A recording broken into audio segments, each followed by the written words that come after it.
is where MAGA comes to talk. Welcome, one and all, and we've got a lot to cover here. I'm setting us up to go live and start the show early, so if you'd like to call in, you can do that. I'll put the number out there in just a minute.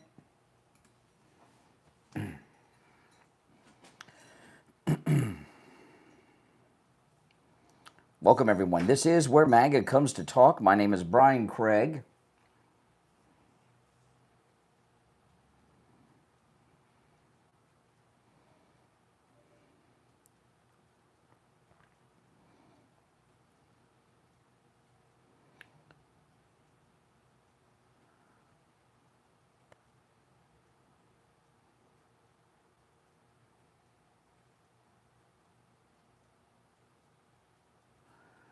All right.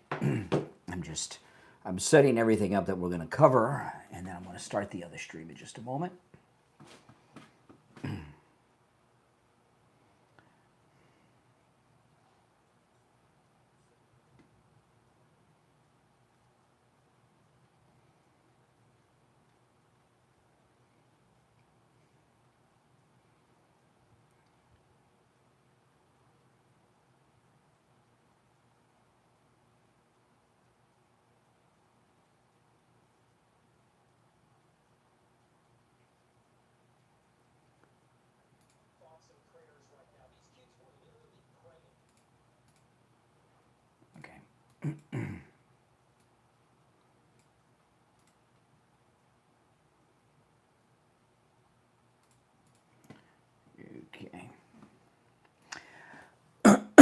Welcome, one and all.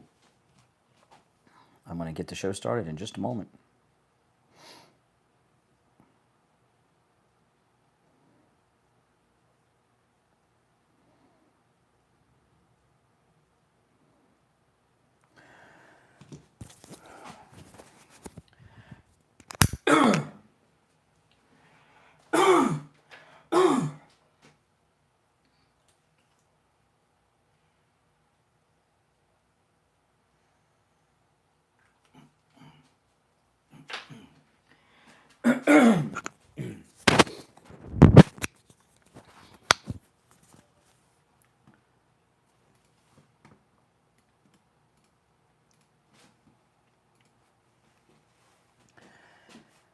Welcome to the program, everyone. My name is Brian Craig, and this is where MAGA comes to talk. And, we've got a lot to cover on the program today. And, we had this god-awful tragedy in America yesterday. And it goes without saying that it's very sad, it's tragic, it's god-awful. And, of course, we're all thinking of them in our prayers, and it's just a god-awful tragedy. What I saw happen with the American left on television yesterday, as well as Democrat elected officials, and I'm going to share some of this on the program today, was so disturbing. It started with the mayor of Minneapolis and the Democrats who just spent a week defending crime and the rights of criminals to do crime as if it's some type of constitutional guarantee that they have to go out and do crime, spent yesterday after this American tragedy to tell their viewers and followers and elected officials, telling their constituents and the American people that prayer doesn't work and that it's a waste of time.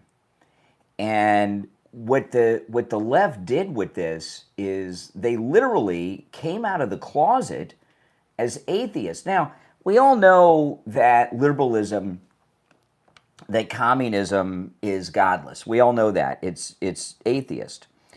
This attack yesterday by this insane person, which we'll talk more about them later, was an attack on Catholic babies. These are little tiny children, babies. Kash Patel's investigating it as a hate crime against Christians, against Catholics. And when I'm seeing when I first saw the Democrat mayor attacking those who were praying after this tragedy, I was so turned off by that guy. I mean, I couldn't believe. He's hardcore Democrat activist. He looked to me when he came out like he got his hair done. And notice I say done. You know, like he had his hair made up before he went on television, if you watched it. I'm going to play some video of him in just a little bit, and you can judge for yourself.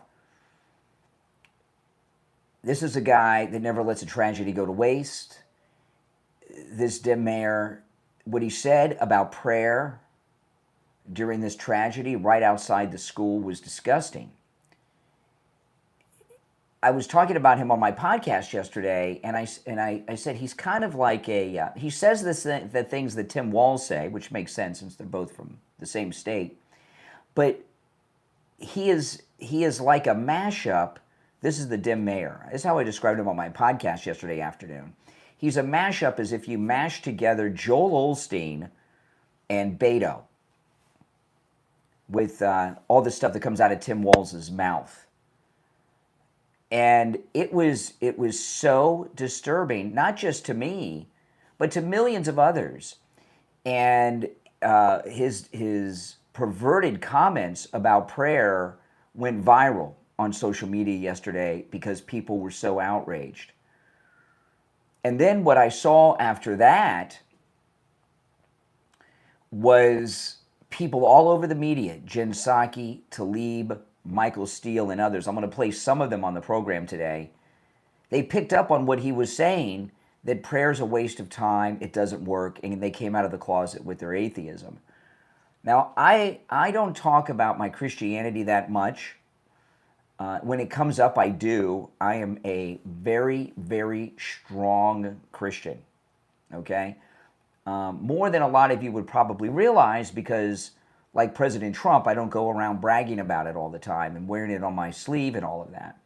But, you know, people say faith, and I know it's called faith, but I know for a fact that Jesus is real, that he was born, died, and rose again for our sins. I know that for a fact. I don't have any doubts or questions. Faith just, I know it's faith, but faith, to me, it's fact. And I prefer it as fact, not faith. Now, maybe you are the same way, and I know a lot of you are. Maybe you're not. If you're on hold, stand by. I'll take some calls in a moment here in the early pre-show. The radio show starts in about 40 minutes, okay? So this is the pre-show. We're just online here. You're welcome to call in. The number to call in is pinned in the live chat if you're watching live, of course. Toll free, no matter where you are watching, 888-465-2631. Christianity, in my view, is a fact. And I know it for a fact. Now, I don't want to sit here all morning and take calls from atheists and try to convince them. I'm not going to do that. But I'm going to talk about what these Democrats did yesterday. Now, keep in mind, the Democrats just spent a week coming out in favor of some imaginary constitutional right for violent criminals to do crime, which is just appalling. And now they came out of the closet yesterday after this mayor spoke as godless atheist. And Michael Steele, who was, the chair of the RNC years ago. I mean, it's crazy. He's supposed to be a Republican. Jen Psaki worked in the Obama White House, so it doesn't surprise me there. I am appalled by this. The United States not only is a religious country, and we do because, we welcome all, we have all religions are welcome in this country. However, the United States is a Christian nation founded on Christian Judeo principles. I also believe that Christianity is Judaism. Have you heard of completed Judaism? Jews for Jesus, they believe that it's completed Judaism because the Messiah has come. the difference between Jews and Christians, basically, I mean, I know it's more complex than this, but basically is that Christians, we believe the Messiah has returned, Jesus, and Jews are still waiting for the Messiah. Okay, I know there's other differences, but just in a capsulized view, that's the difference. So I believe Christianity is Judaism. It's completed Judaism. Christians are Jews. Now, I'm not a Bible scholar or anything, and I don't pretend to be, but that's what I believe. But what I do know for a fact is Jesus is real. He was born, died, and was born again for our sins, and that to me is a fact. That is a fact of life. Like I'm wearing this hat on my head, like I'm talking into this microphone, like I'm live streaming on YouTube right now. It is a fact to me. And I think that's true with most Christians. It's just most Christians we always hear about faith. We don't hear about fact. But this country it's a majority Christian country founded on Christian Judeo principles. And not only is what the Democrats did with this yesterday disgusting, because it is without question, it's another example of them taking these bizarro positions, pro-crime earlier in the week. And they've been doing this for the last couple of years. I'm not going to go through the past. You know what the past are. But their atheism yesterday, after a week of coming out in favor of criminals. I mean, look, they've been parading this fake Maryland man who's a wife beater and a trafficker of humans as some type of civil rights leader or something. They're creating like a Rosa Parks-like image out of this guy, Martin Luther King-like figure. It's crazy what the Democrats are doing. But this was just a little too far for me. All right, so I'll take some calls here on the early show. Again, we're not going to be on the radio for about 35 minutes, so your calls are certainly welcome here early. 888-465-2631. My name is Brian Craig. This is where MAGA comes to talk. If you're new to my channel, make sure that you subscribe. Now, I will tell you this. While all opinions are welcome, there are some things that I don't do, okay? I don't want to hear anybody take the Lord's name in vain, because I won't partake in that, so you'll be gone, okay? I'm just telling you out of the back. And I'm also not here to debate some godless atheist who are going to trash Christianity, Jesus, or anything else like that. I'm not getting involved in that. I'm talking about from a political viewpoint what happened. Now, I will say this before I go to the calls about prayer, because they were attacking prayer. Not only do I know that Jesus is a fact, I know that it's a fact that prayers are answered and prayers work. And I pray all the time. And I have been in some very bad situations of crisis and have prayed about that,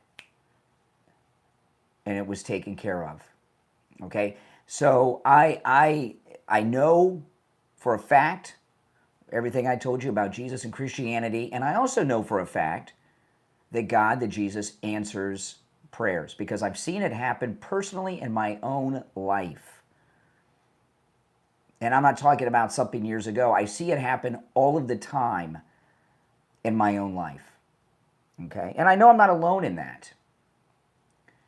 I'm a very blessed person. My family is blessed. And so I'm not going to put up with the Lord's name in vain. I'm just telling you, okay? Lord's name in vain, you're gone. And I'm also not here to debate atheists about Christianity being real. That's not what we're talking about here. Even if you are someone who's a non-believer, non-Christian, whatever it is, you got to recognize that what the Democrats are doing yesterday with their what they were doing yesterday was denying God and denying Jesus yesterday. And they were doing it all day with this take that the prayers don't work, they're a waste of time, and all this stuff they were saying. You got to admit, that's a crazy position for them to take when we're in a majority religious nation, mostly a Christian nation. Even Christians that may not think of, even people that don't really think of themselves as religious believe they're, accept Christianity, okay, in this country. So I'll take some calls. Those are a couple of the ground rules. I'm not saying those are all the ground rules because I don't really have a lot of tolerance for atheists. I don't like atheists. They creep me out. And I know in England, well, throughout the whole United Kingdom, atheism is a big thing. It's very disturbing. Now, we have a lot of listeners in the UK. Atheism is like mainstream. Atheism in the UK is what Scientology used to be back in the 80s and 90s in Hollywood. It's very strange. Or Kabbalah was for a while. It's a big trend that's very popular over there. All right, so I'll take some of these calls. Those are a couple of the ground rules. And if you can't respect that, well, we won't be speaking. All right, let's go. You're on the air. What's your name? Where are you calling from? Hi, my name's Matt. I'm calling from California. Yep. I was wondering, is this Brian? Yep. Oh, okay. I was wondering, did you hear that? I heard that Trump's wealth increased like 4 to 5 billion since he took office. Okay. You find that concerning at all? Well, I don't even know if that's true. And if it were true, no. Well, if it were true, why would that not be a problem? Because I don't think that wealth is a crime. I mean, people like you that have no money and are broke and are losers and poor, you don't like people you don't like money because you don't have it. Yeah, okay, well, okay, what about, yeah, exactly. I mean, you can't even argue with that one, can you? Punk, okay? What? I'm not done yet. Well, I'm about done. I'm about done. I'm not done talking to you. Well, it's not for you to decide. I decide when we're done, but go on. No, I decide. All right. You're on the air. What's your name? Where are you calling from? Good morning, Brian. It's Job from California. Hey, I know it's early for you in California, but could you speak up a little bit? Sure. I'm a little under the weather, so okay. That's why I'm up. I get it. I just wanted to say that this proves to me how much the Democrats are actually a very, very troubled group of people. I don't understand how they can. I want to ask you, because you're so well connected with everything that's going on as far as politically. Did you recall any of the Democrats calling for gun control while we had so many people with all these shootings in D.C.? Yeah, it's a good point. Yeah. I mean, there was a shooting on Tuesday, the first murder in 12 days, and there's shootings all the time in Chicago and other big cities now. So I don't understand why it's not something all of a sudden, but when we do have these events, that's their go-to, but yet they are vilifying Trump for actively going. It's like a reflex. Gun control is a reflex. Yeah. Unless it's the black community killing a majority of black community members. And the thing about gun control, all right, which is never going to happen. This is a country that was founded on people owning their own gun. It's just part of American culture. But say, I was talking about this on my podcast yesterday, but this is a point to make about gun control, okay? If every law-abiding gun owner said, okay, we're going to turn our guns in, and through some miraculous event, okay, the illegal guns were all captured and there were no longer guns in America, okay? If everybody agreed, okay, gun control, and the government somehow took all of the guns, legal and illegal, away, with 3D printing technology, which would advance light years overnight, the gangbangers in these projects, in these blue cities, would be 3D printing guns all day and night. So talking about gun control, it's an absurd discussion for so many reasons. And then you add that in. And all of these shootings happen in gun-free zones, schools, churches, places like that. So I just feel like this is just another example of showing that basically the Democratic Party are a bunch of racists. That's just my opinion. Yeah, I So mean, they think that blacks in these blue cities should tolerate the most violent crimes possible. Yeah, you're right. And they never talk gun control when there's shootings, which happen regularly in these dim cities. You're right. Why do you think that is? They're just racist? Honestly, I do believe that to be the case, because Yeah. why would there be any other reason that when you see these events, typically they are Caucasian individuals that do this. In that one area of Minnesota, you probably will never ever have another shooting to this magnitude Hopefully. for decades. Hopefully. Yet you have exactly. Yet in inner cities, you like in Chicago. Well, like in Chicago, okay, you know, here's the thing in Chicago. A lot of these things in Chicago, and see, the president knows this. Chicago is about 50-50, the population where everything is black and Hispanic. And the MS-13s and Trendays and things like that, they operate there. And a lot of the violence, the deadly violence in Chicago, is gang-related violence. Fighting over territory, fighting over a bad deal. You understand what I mean? You know, and... Oh, of course. Yeah. That's why President Trump's going to use the federal authority to go in, because it's also a major immigration issue. I think this individual was greatly, greatly troubled. He probably had a mental health episode previous to this occurring that definitely would have excluded him from having a weapon. Well, they have in Minnesota, they have those red flag laws. And by the way, there's something also called parental responsibility. And, you know, even when your child is 18, you have a parental moral obligation when they have mental issues to make sure they don't have guns around or access to them. I think we'll learn more information about this whole thing as time goes on. But as far as I'm concerned, the most that I am able to do is to give those little angels prayers as well as They're that babies. community, and hope that they heal. All right. Hey, listen, I'm going to run, but I appreciate the call. All right. Early riser in California. Now, listen, guys, if you'd like to support my content, especially my expanding the show to 4 hours long, become a Patreon supporter. There's a link right there on your screen, patreon.com/RealBrianCraigShow, as well as in the video description. And if you become a Patreon supporter, you get access to a lot of exclusive content, including commercial-free editions of all of my podcast episodes. So become a Patreon supporter and support my content. It'd be greatly appreciated. And, of course, it does help out a lot. You're on the air. What's your name? Where are you calling from?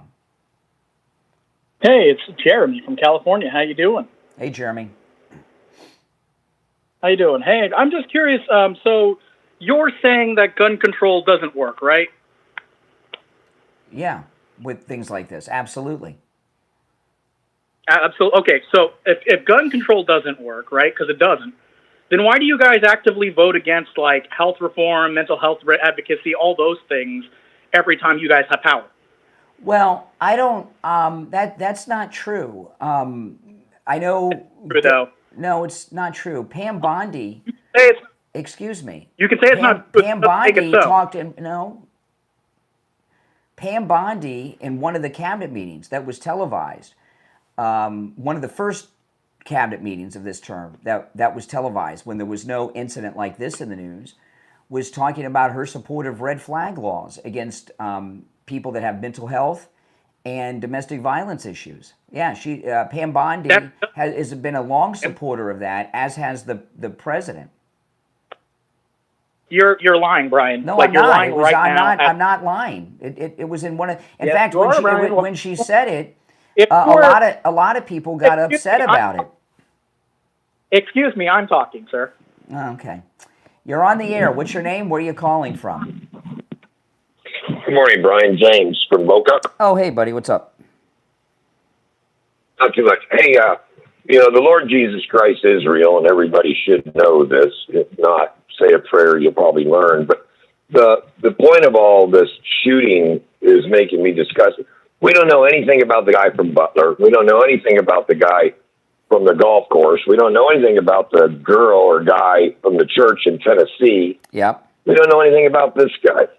It's like it's all I won't say a game, but something done by our government. I hate to say it like that, but I feel as though it's true. Like, we need to check this guy's parents' bank account or his sister's bank account. I mean, you just don't go fly off the handle and do things like that. No, people do. Unless People do. I mean, obviously, anyone who takes another life has mental problems. Okay, if you go to any maximum security prison, they're all mental patients. But there's a lot, and people try to make sense of these things, and no sense can be made. I do think that you could maybe if he obviously, he was transgender person. So, were they taking medications that affected their mood? I was talking on my podcast yesterday. I started a new allergy medication. It's the only medication I take. About a week or so ago, cleared up all my allergies. And you guys may have noticed I was having a lot of allergy issues a few weeks ago because I tried another allergy medication a few weeks back, and it had a side effect. It made me very depressed. It affected my mood, and so I stopped taking that allergy medication.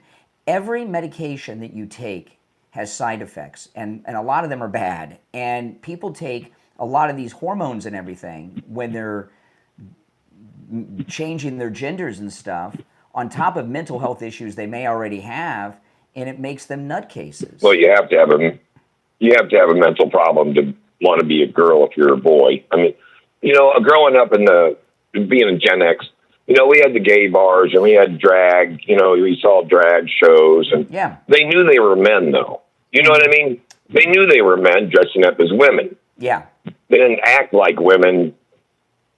Yeah. You follow what I mean? Yeah. Well, yes, you are right. It's a mental issue in America. In the last 5 to 8 years, there have been about half a dozen of these mass shootings done by trans people.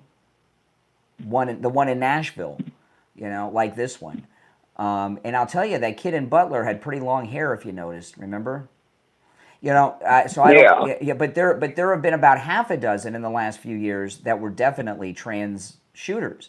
So there's got to be some connection. Now, the connection may be that they all have a mental health issue that drove them to become that, and or it may be medications that they take when they're going through these. I don't know what the exact cause is, but there have been about half a dozen mass shootings in the last few years done by trans people. Well, everybody be safe. And say a prayer. Absolutely. It works. It does. And I'll tell you, these god-awful incidents, they most always happen in gun-free zones. You don't see this happen at a gun store. It happens at a school, at a church. Schools and churches are gun-free zones. All right, 888-465-2631. You're on the air. What's your name? Where are you calling from? You're on the air. Once, twice. All right. You missed your chance. You're on the air. What's your name? Where are you calling from? My name is John, and I'm calling from Sunnyvale, California. Hey, John. What's up? Not a whole lot. What about you? Just hosting the show here. It's 2:45. So, man, a lot is going on. Hold on one moment. Let me answer all these phones that are coming. Yeah, a lot is going on. So what's on your mind? You called me. Yeah, so one thing I've been having to deal with, I've been dealing with the VA, right? So I applied for vocational rehab and habilitation. I got denied it. The director tried to tell me that a Google PhD that was making $300,000 a year applied, and he still got it. that they didn't like that. Well, that has, I got to tell you, with all due respect, that has nothing to do with what we're talking about. And really, your personal problem I know is important to you, but it's highly doubtful Yeah, no, that this is the anyone in VA. the audience. How about I talk about Veterans Affairs? No, we're not talking about veterans. We're not talking about Veterans Affairs today. No. Why not? Why are we talking about Veterans Affairs? You don't like veterans or something? No, it's because this is a talk show, a professional broadcast. Yeah. And there's I set what the topic is, and we talk about the topics I bring up. I just don't throw the show over to random people around the country to call in and say the show's yours. You can get your own show. Start a YouTube channel, the Veterans Affairs channel, and affairs all day. You just asked what's on my mind, man. It's not on my mind. All right, take care. Oh my goodness, I'm sure he's a nice guy, but come on, you're on the air. What's your name? Where are you calling from? You're on the air once, twice. Okay, the rest of you on hold. Stand by. Now, you guys may have noticed that are regular watchers that I've expanded the show to 4 hours. In fact, today is the 7th day that we've gone to the 4-hour show. I started last Thursday, and so that means when I sign off the radio at 9 a.m., stand by, because as soon as that's over and we sign off, I'll continue the show with calls, with news, with topics, with talk and discussions. So yes, and I start early. I start between 5:20 and 5:30, depending when I get set up. Okay, and today I actually came on a little before 5:20. So today is the 7th day of the 4-hour show, and I've been wanting to expand it to 4 hours for quite some time. And just thank you guys for hanging out and coming early and hanging out late. It's greatly appreciated. So make sure you subscribe if you're new and click the notification bell so you get a notification when I go live. You're on the air. What's your name? Where are you calling from? Yeah, my name is Justin. I'm calling from Michigan. Okay. So I figured I'd put my little 2 cents in. I am a veteran.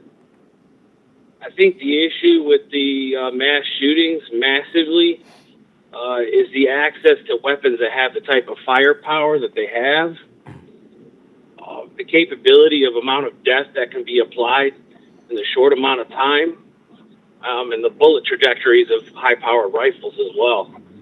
No, none of that's true. I mean, some of these other... the reason these things happen is because there are severely mentally ill people that have put no value on life. They're crazy. You're trying to make sense out of lunatics. The problem we have is that we don't put people in jail. I mean, they had yesterday they had a mass shooting in Minneapolis the day before. What's the goal here? Are we trying to put people in jail, or are we trying to get the mental health? Well, while they're not, they can be separate. There's always a lot of crossover. Most people that are in prison for violent crimes have mental health problems. No question. Same people don't hurt other people on purpose. You have to admit that a lot of our mental health crisis is the fact that but this thing you talked about with access to guns, as an example, there's a high-profile case been in the news the last couple weeks of this illegal who doesn't speak or read English, got into an accident in his 18-wheeler and got, 3 people here in Florida killed. I don't hear anyone talking about banning semi-trucks. We have a high-speed train in Florida, okay, the Bright Line. It's killed a couple hundred people. I don't hear anyone talking about, and it's only been open for a couple of years, I don't hear anyone talking about shutting down trains or banning trains. It's only guns. It's only guns. A high-speed train is an accident. A semi-truck is an accident. Uh-huh. Well, yeah, most of the time it's an accident. I mean, unless you get some yahoo in a truck running through a crowd of people, which has happened, right? No, sometimes with the high-speed train here in Florida, a lot of the time it's people doing that to themselves on purpose, walking in front of it, driving in front of it, disobeying the traffic barriers that stop cars from crossing the track. There's all kinds of factors. But, you know... Yeah, I mean, my issue here, though, is capability. Sometimes people... My issue here is capability of death. I mean, the capability of the death. facts are the facts. I mean, the number one killer of kids today is going to be guns. That's just a fact. No, that's not true. It's not high-speed trains. It's not semi-trucks. No, that's actually factually true. No, it's not another and liberal. your previous caller told you that GOP have voted against mental health. Slow down, guys. Slow down. The number one cause of death among children is not firearms. It's car accidents. That's factually not true. It is very factually true. Look it up. It's car accidents. It's fact. Oh my So God. do you want to ban children from being in automobiles and cars and vans on buses? It's car accidents. Number one cause of death among young people. It's true. You saying something's true when it's not true doesn't make it true. It is true. I've been doing this for a long time. I'm very well read and educated on these issues. It's like trying to say that the GOP doesn't vote against mental health when they absolutely do every time. That's not true either, but, you know, whatever. But no, the number one cause I mean, I of can death pull it up. I live in Michigan. Governor Snyder closed more mental health institutions than literally any other governor we had in the last 20 years. Well, I don't know about that, but what I do know is this, is that the number one cause of death among children is car accidents. I know that What's your source? My source is that I'm a well-read and educated person who's been covering these stories in the news for 35 years. Okay? So I know these things. You can look it up on your own. You know, when you have a profession and a career like I do, you're very well-read, well-versed, and educated. And I've been covering these issues since 1991. So Okay, I'm very well source, informed on all the things I talk about. I'm very well informed. So my source is the CDC. The number one cause for child death is firearms. No, well, that's inaccurate. Ages 1 to 19. That's inaccurate. And the CDC has a long history of liberal activism. Hey, listen, I appreciate the call. And, you know, I know a lot of these issues are new to you. Sadly, I've talked about tragedies like the one that happened yesterday more times than I can remember. And I've been doing this for 34 years.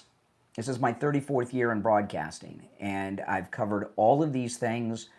I've read all the stories, I've heard all the research, and gone through it all. Okay. Well, we still have a few minutes until the radio show starts, so I'll take another couple of calls before the transfer over. You're on the air. What's your name? Where are you calling from? Once, twice. All right, you missed out. Hold on a second here. Let me take care of that and go. You're on the air. What's your name? Where are you calling from? Hi, Brian. This is Mark from New York. Hey, Mark. Listen, I know you're talking about gun control. I'm from New York. I think people that have licenses... Hold on one second. I got to answer these lines. Okay. You think... Go ahead. People that have licenses, what? Should be evaluated every 3 to 5 years. What kind of license? You know, because... driver's license? No, guns. Oh no, people that have gun permits. People that have gun permits should be evaluated every 3 to 5 years. No way. No, because you give somebody a permit, you know. Not everybody's normal. I live in New York. Listen, you're in New York, okay? We don't have permits in Florida. I'm a gun owner. I own guns. Same thing in New York. You get a gun in New York. Well, you get a gun in New York now. I have owned guns since I was 12 years old. I don't have a license. I don't have a permit. Some of the guns I bought, some of them were passed down in my family, and we don't have licensing in places like Florida, and you don't want to have licensing. They create a gun registry with that so they can confiscate them like they've done in Australia. But I'm just telling you, I'm from New York, and they just allow people to get guns over here. My idol's Bernie Getz. Well, he's not. I wouldn't say Bernie Getz is my idol. No, I mean, you know, I understand why he did what he did, but he shouldn't be someone's idol. All right, let me take another call. When we get to the part where we're about to transfer over to the radio station. I stopped taking calls until we're on the air, just in case they click the button. But I've got time for one, maybe two more calls. You're on the air. What's your name? Where are you calling from? Hey, what's going on, Brian? My name is Jared. I'm from New Orleans. Hey, Jared. Listen, I'm not a Democrat at all. Like, I'm way lefter than that, right? Where I'm going to the far left to where I get my guns back, right? I think that everything that you are doing right now, couple that with Fox News, is the absolute problem with this country. And the moment that you wake up and you look in the mirror and you find your shame again, you're going to realize how much brain rot what should I be ashamed of? What should I be ashamed of? Just passing all this Russian propaganda that you know is a lie. Everything that you talk about is just lies, bro. Well, pick the biggest lie. Pick the biggest lie I've told today. I hope. Pick the biggest lie I've told today, and then you wake up tomorrow and figure it out. All right, he can't tell me any lies. What the heck? We're on a roll. You're on the air. What's your name? Where are you calling from? Hi, Brian. My name's Jen. I'm calling from Butler, Pennsylvania. How are you? Oh, hey, how you doing? Yes, a site of a miracle from Jesus himself, Butler, saving the president. You know it. Yes. And actually, I worked for Scott Presler and J.D. Longo for the Trump campaign. Yeah, Scott Presler and I know each other before I knew him before he was famous. Scott Presler. Oh, yeah. Yeah, I remember there was a streaming platform that doesn't exist anymore called Periscope, and we were both on it. I had him as a guest on my podcast. And in Trump's first campaign, before any of you guys heard of Scott Presler, he's like the founder of Gays for Trump, and he would sit in a Starbucks on his laptop with facing the door, and on his laptop he would have like Gays for Trump bumper stickers and stuff on his laptop for everybody to see when they came into Starbucks. He's a great guy, Scott Presler. He is a great guy, and JD and Scott and I were driving around in the car after we did a voter registration thing for early voting, and we were talking about it, and we were like, something, it doesn't matter who you are, what your identity is, you can support Donald Trump, you can be a conservative. He doesn't care if you're gay or Jewish or black or green. He doesn't matter. I mean, he's just cool with everybody. And Scott Presler he's as MAGA as I am, and I'm like you can't be more MAGA than me, so we're equally MAGA. And Scott Presler isn't just gay; he's very effeminate and sometimes even flamboyantly gay. He doesn't always seem that way. Oh, I know it. And no one, and all the MAGA people don't. Everybody loves him, and everybody knows that. Nobody cares in the MAGA movement about gay people. This is not Pat Robertson's Republican Party under Trump. No, nobody's judging anybody else's personal choices or character. They're really just judging their political choices and what they want for leadership of this nation. Yeah, and Scott Presler is a great patriot American. In fact, he is probably one of the most patriotic, openly gay men that have ever lived in America. I mean that because what he's done with voter registration and everything is especially with the Amish. Amazing. He registered more Amish than any single person has ever done. Yeah. And while he's well known, he's not wealthy. Sometimes he sleeps on people's couches when he goes from town to town and stuff. Oh, I know. Oops, sorry. Yeah, I mean, people don't know. Listen, I got to run because we're going to do the transition. So I'll give you the last word, real quick. Last word. Okay, I wanted to mention one more thing, but do you have one more minute? I don't. I got like 10 seconds. Oh. Okay, well, I did want to say I was the only GOP poll watcher for Homewood, and I think a lot of the shooting stuff comes from people's anger. Yeah, and I got to run, but I appreciate the call. Okay, sorry about that, but we're doing the transition.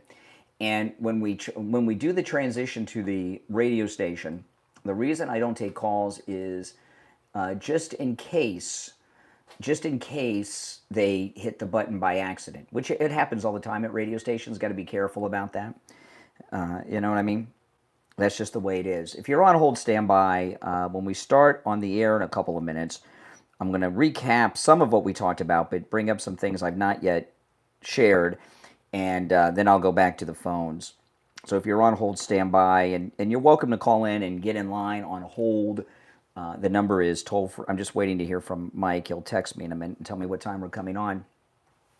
But If you want to call in, the toll-free number is in the chat. And what I'm going to open with, I'm going to play some of the audio that I've not yet played that is just very disturbing in the aftermath of this tragedy yesterday. And I see someone in the chat room. All these new MAGA people, FDT, that means Forever Donald Trump. This is a new thing. A lot of MAGA people, they come in my chat room and sometimes they put FDT, sometimes they put FDJT, Forever Donald Trump, and Forever Donald John Trump. So welcome to these new FDT and FDJT MAGA people. Welcome, and it's good to see you here. Yes, Forever Donald Trump, Forever Donald John Trump. That is so awesome, isn't it? Yeah. You know, we get all these new phrases and things all the time in the MAGA movement. It started with deplorables. Now we got this FDT, Forever Donald Trump. I love it. That's awesome. Yeah. I know. I tell you, we've got creative people in the MAGA movement that just know what they're doing.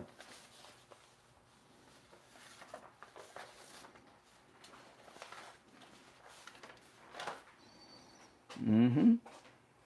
That's pretty cool. Yeah, make sure you subscribe if you're new to the channel. And today is, after today's show, we will have had a full week of the 4-hour program.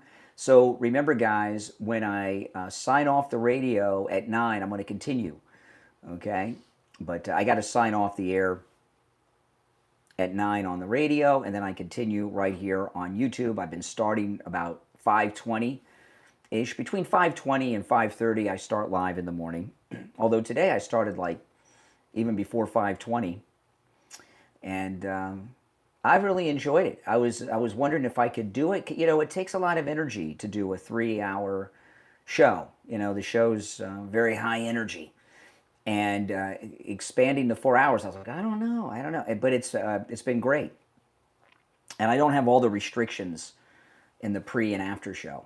All right, here we go. We got about 20 seconds. Stand by.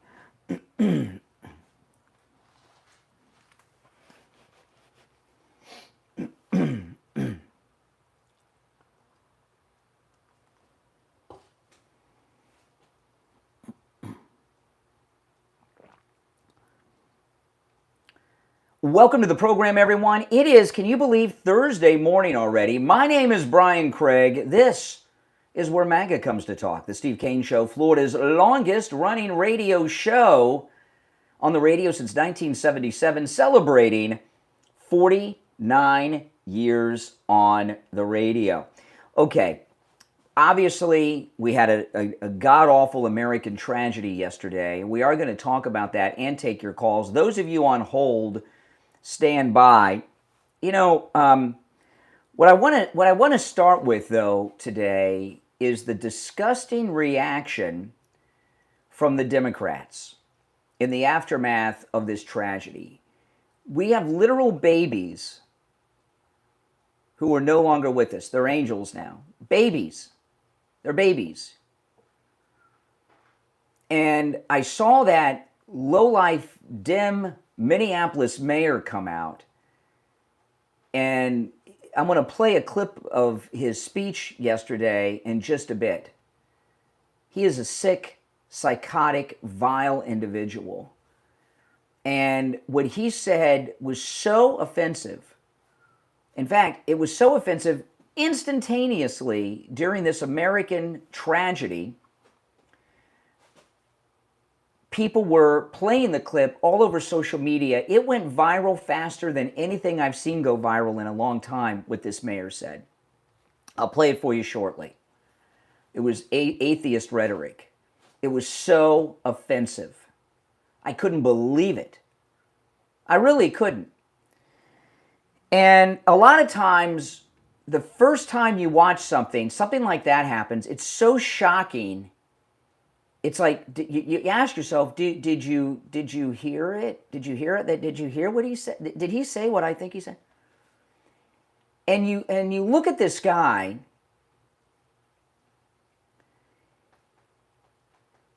You know, I've covered more tragedies if I tried to make a list of all the tragedies I've covered on the show, I wouldn't be able to complete the list. There have been so many god-awful tragedies. This is in the last 34 years of me doing this job.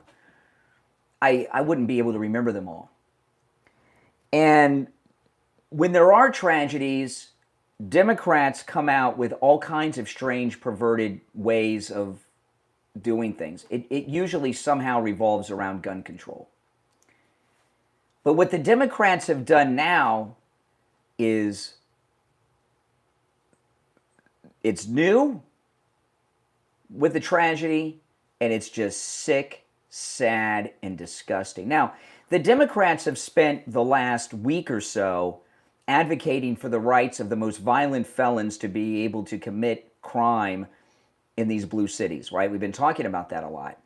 They've even been talking about it in ways that imply that they believe it's a constitutional guarantee for them to carjack, murder, rape, and such.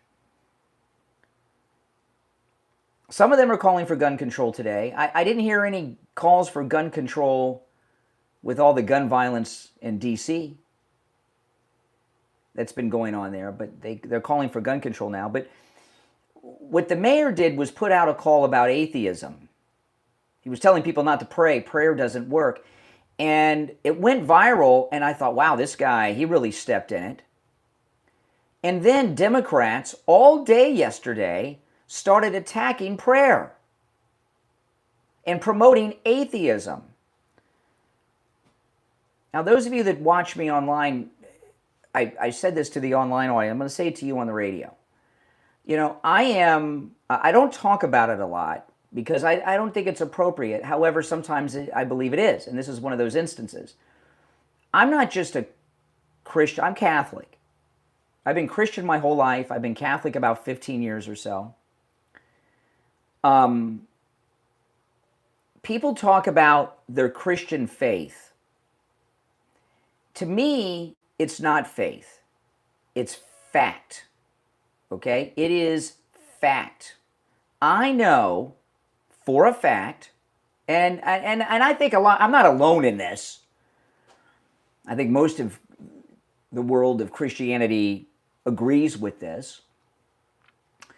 I know for a fact that Jesus was born, died on the cross, and rose again. I know that for a fact. It's faith. I know faith is the right word, but it's not strong enough. I like fact. I also know for a fact that prayer works. I pray all the time. I have been in some pretty scary, dark situations of just, I'm not going to go through examples because they're private. And I've prayed, and I have seen instantaneous success and my prayer being answered and that crisis being resolved.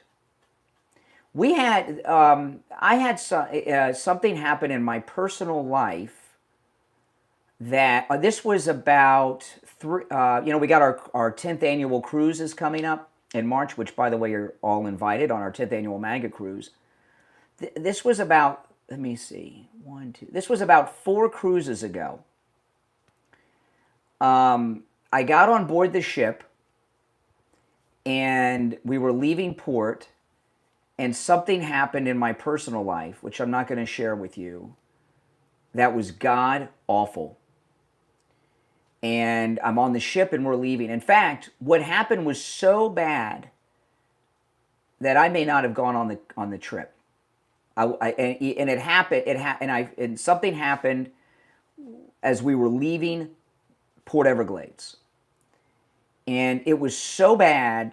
I mean, I could hardly function. I didn't tell anybody, but I did after, and I prayed about it.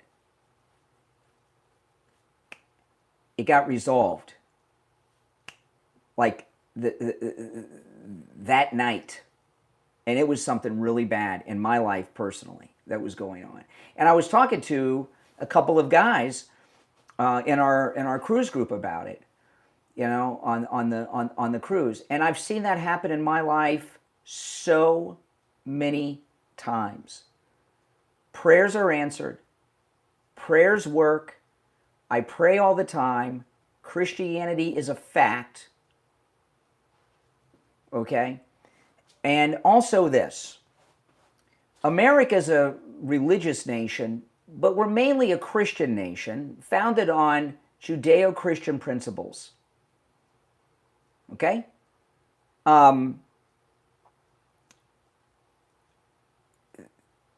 This country is mostly Christian. Even people that have not been to church since they were 6, or since their wedding, or since Easter or something, believe in Jesus. By the many millions. The majority of the people in America are Christians. Now, again, they may not go to church every week. They may have never been to church. They may have gone to church when they got married. Okay? They may have gone to church for an AA meeting in one of the rooms or something, and they may never go to church. But they're a Christian, and they believe in Jesus and the power of prayer. And when this idiot mayor did what he did yesterday, the online viral outrage towards him was pretty fast and heavy. As I said, I don't think I've seen something go viral that fast in a long time for something somebody said that was an unknown person until that moment. And then what happened? Liberals throughout the day, Michael Steele, Jen Psaki, Tlaib and others. I'm going to play some of the clips on the show today. After the first break, I'll play the mayor. But I'll play some of the clips of some of the others. The Democrats in liberal media, some of them media personalities and pundits, some of them members of the United States House of Representatives, were saying exactly what he was saying, promoting atheism. And, hey, listen, we don't have a constitutional guarantee to not be offended. I get that, you know, and I don't expect the Democrats not to offend me, and it is offensive. But you gotta, what I'm talking about here is the Democrat Party, with this idiot mayor yesterday, has come out of the closet as atheist. Last week they came out of the closet as pro-violent criminal, and yesterday they came out of the closet as atheist. They are a godless organization, the Democrat Party. This Democrat Party. Okay, I'm not talking about the Democrat Party of yesteryear, although they've always had a lot of problems, all right? But this is the first time that they've come out of the closet as atheist. And that's pretty disturbing. I talk about this from time to time. I don't like atheists. I don't associate with atheists. I don't watch them on television or in movies. And there's a few people that I have found out were atheist, and I give you, there's one big example was somebody that I was such a huge fan of in entertainment, Ricky Gervais. I mention him a lot because this one's really disappointing. Ricky Gervais is the funniest man who's lived since Don Rickles. His hosting of the Golden Globes is historic and legendary and will be remembered forever, okay? And then I found out that not only is he an atheist, he's an activist atheist. He made a movie about it, which I watched, and that's when I realized he was an atheist. The Invention of Lying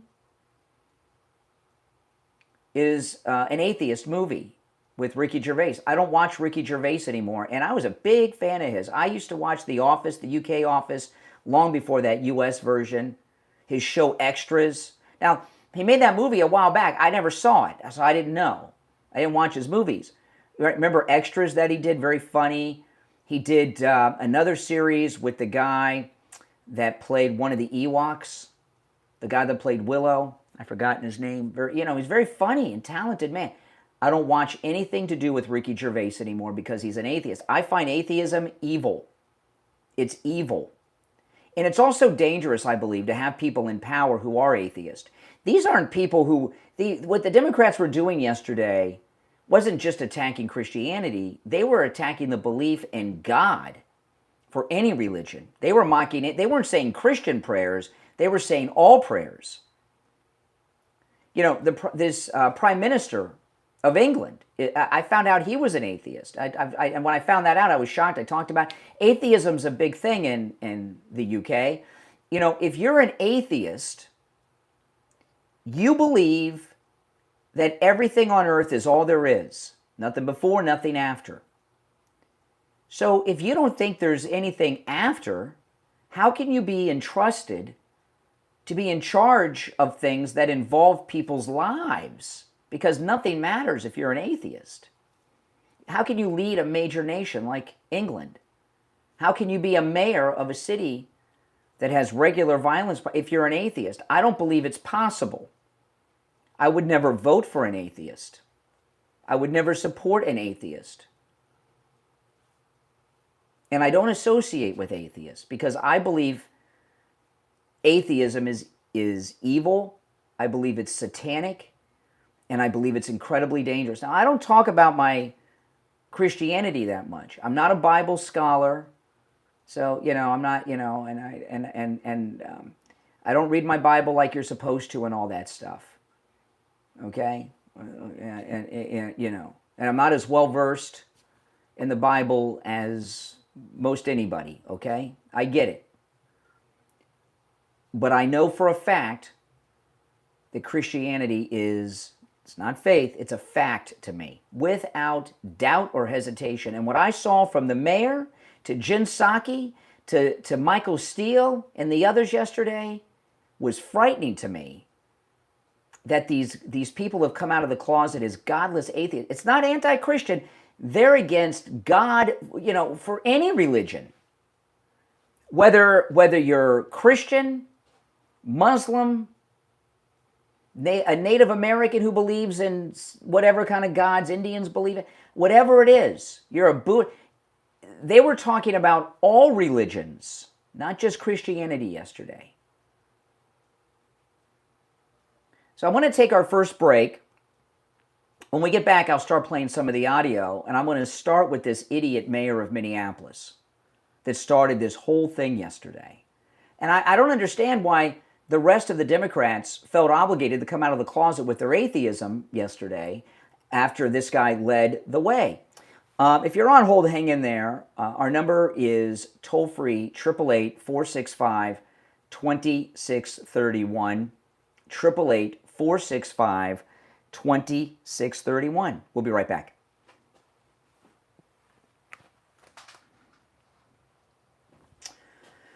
Boy, oh boy, I know, it's frightening. Now, listen, guys, if you are 65 years of age or older or turning 65 soon, call Chapter. The number's in the description of the video. It's on your screen there on YouTube.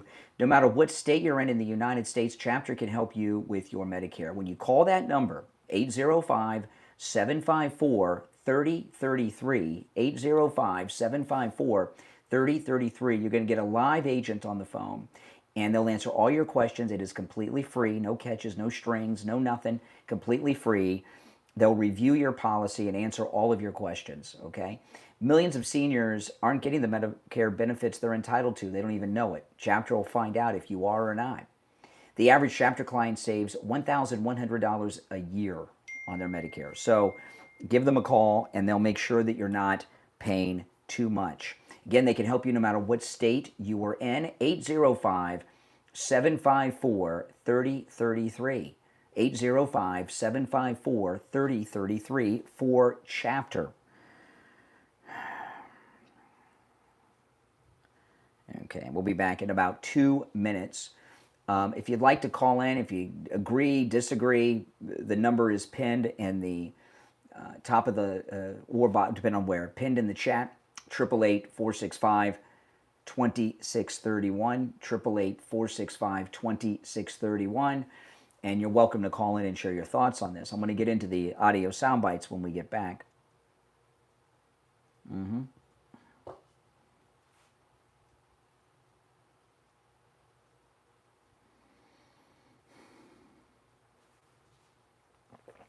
We'll be back in about 90 seconds.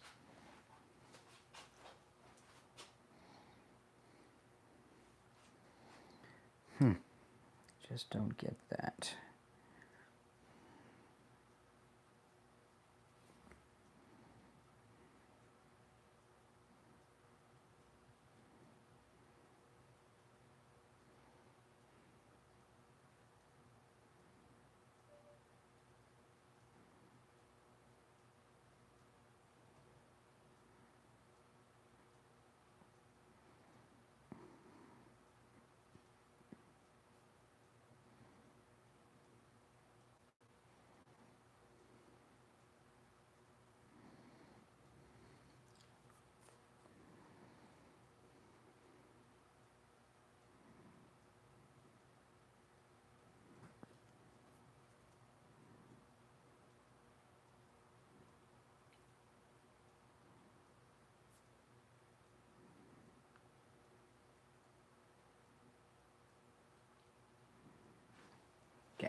We are coming back.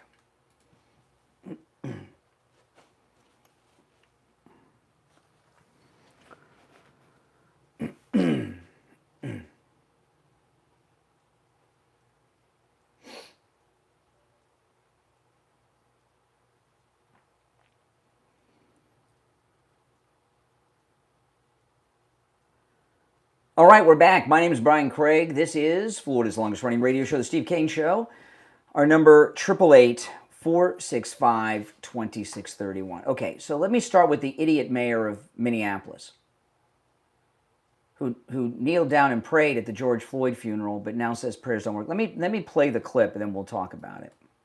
I was just in total shock when I saw this live yesterday.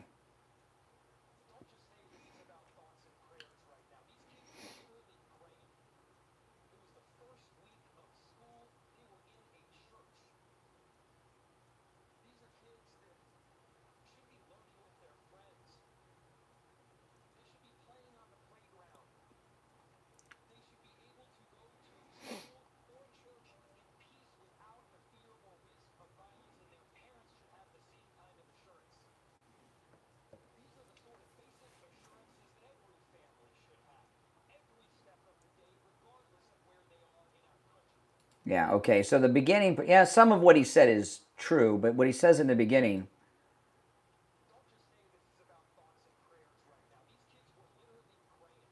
okay, so what he's talking about is action, I guess Second Amendment restrictions.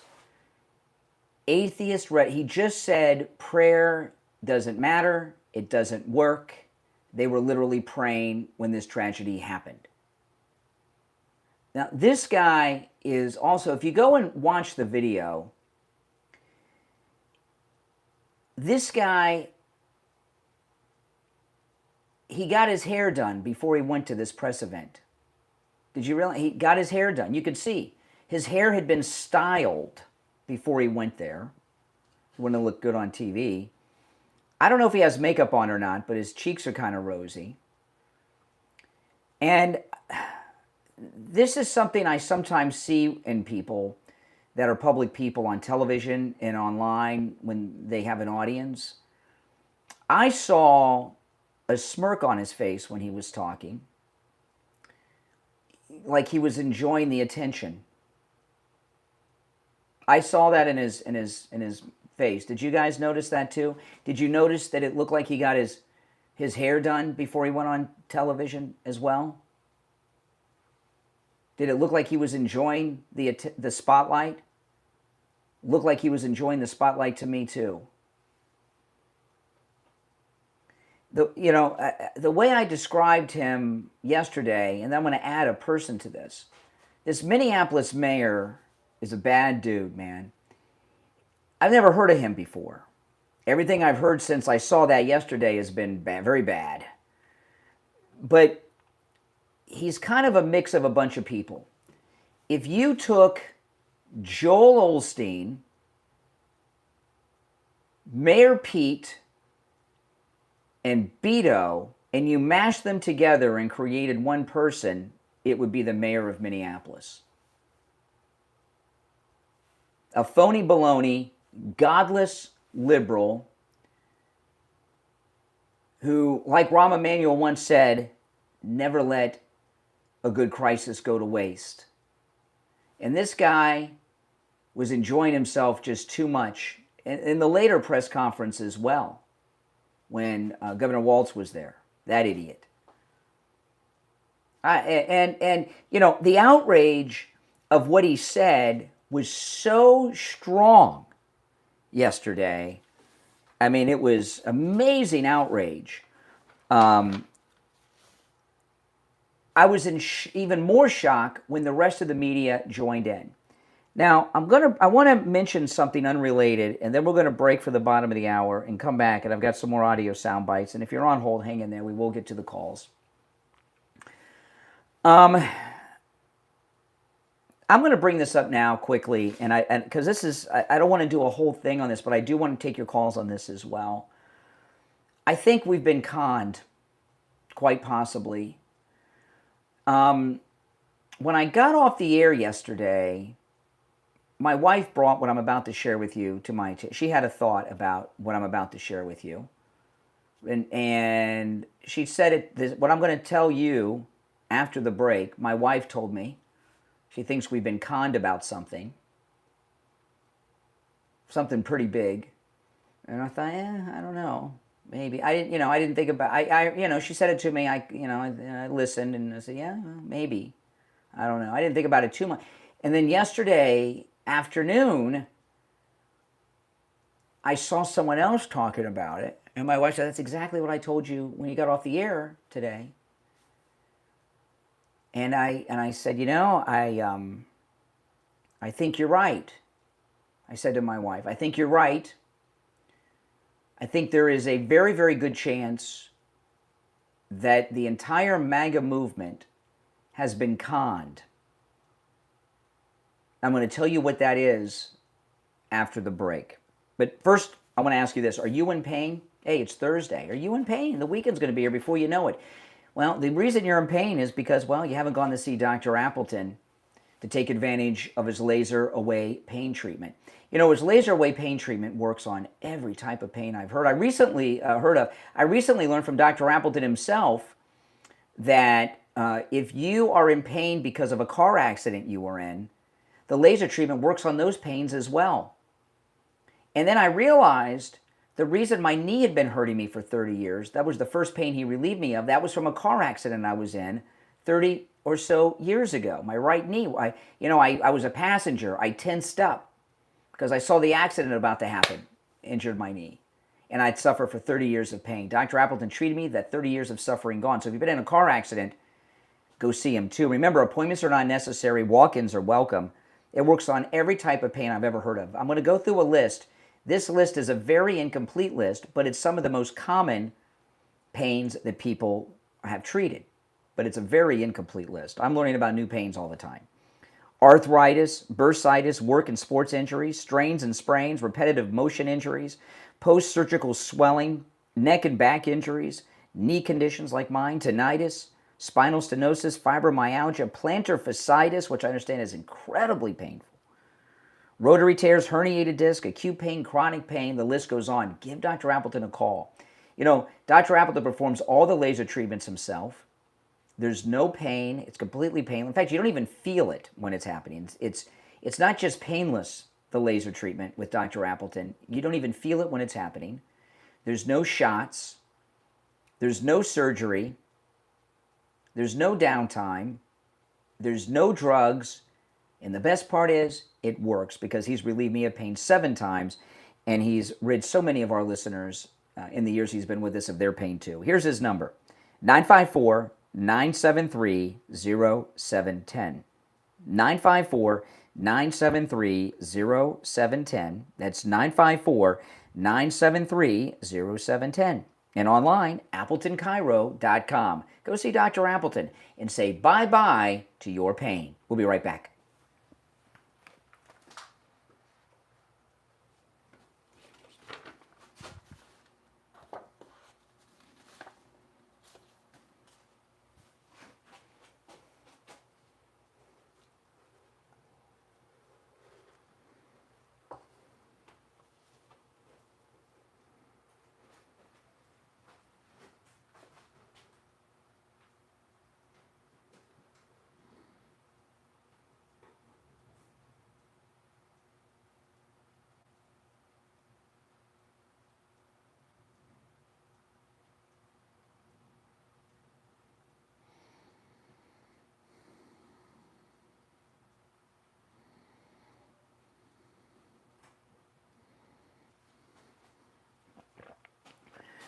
Do you guys know what I'm referring to when I say that I think MAGA has been conned? What do you think I'm talking about? What do you think I'm talking about? I say that MAGA may have been conned.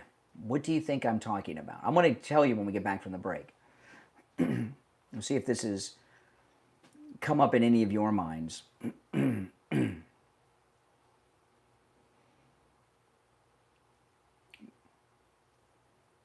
Yeah.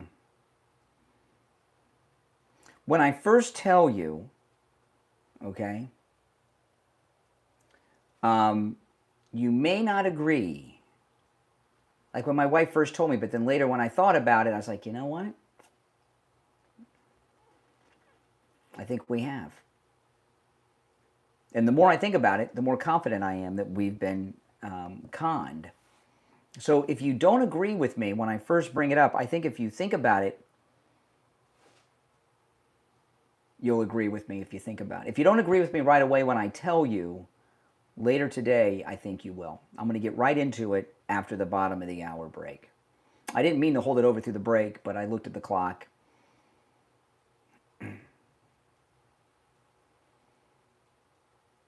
And it's a troubling conundrum. No one's guessed it. No one's guessed it. Welcome. If you're new, my name is Brian. This is where MAGA comes to talk. Make sure you subscribe if you're new.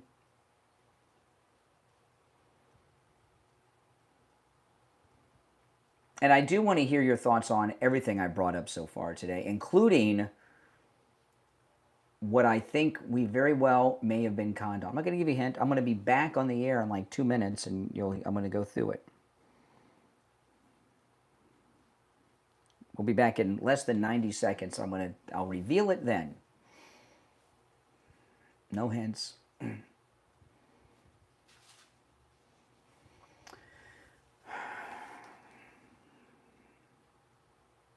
It does not involve this atheism, that issue.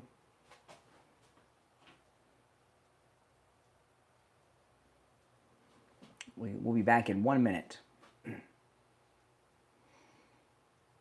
Oh, another new MAGA person. Look at that. FDT. Forever Donald Trump. Awesome. Forever Donald Trump. I like that.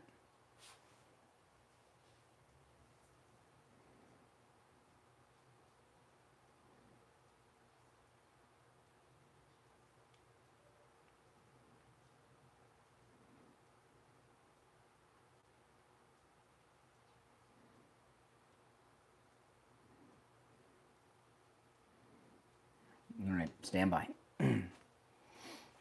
FDT, Forever Donald Trump. That's awesome. It's a new MAGA catchphrase. Maybe we should get hats that say that. Forever Donald Trump.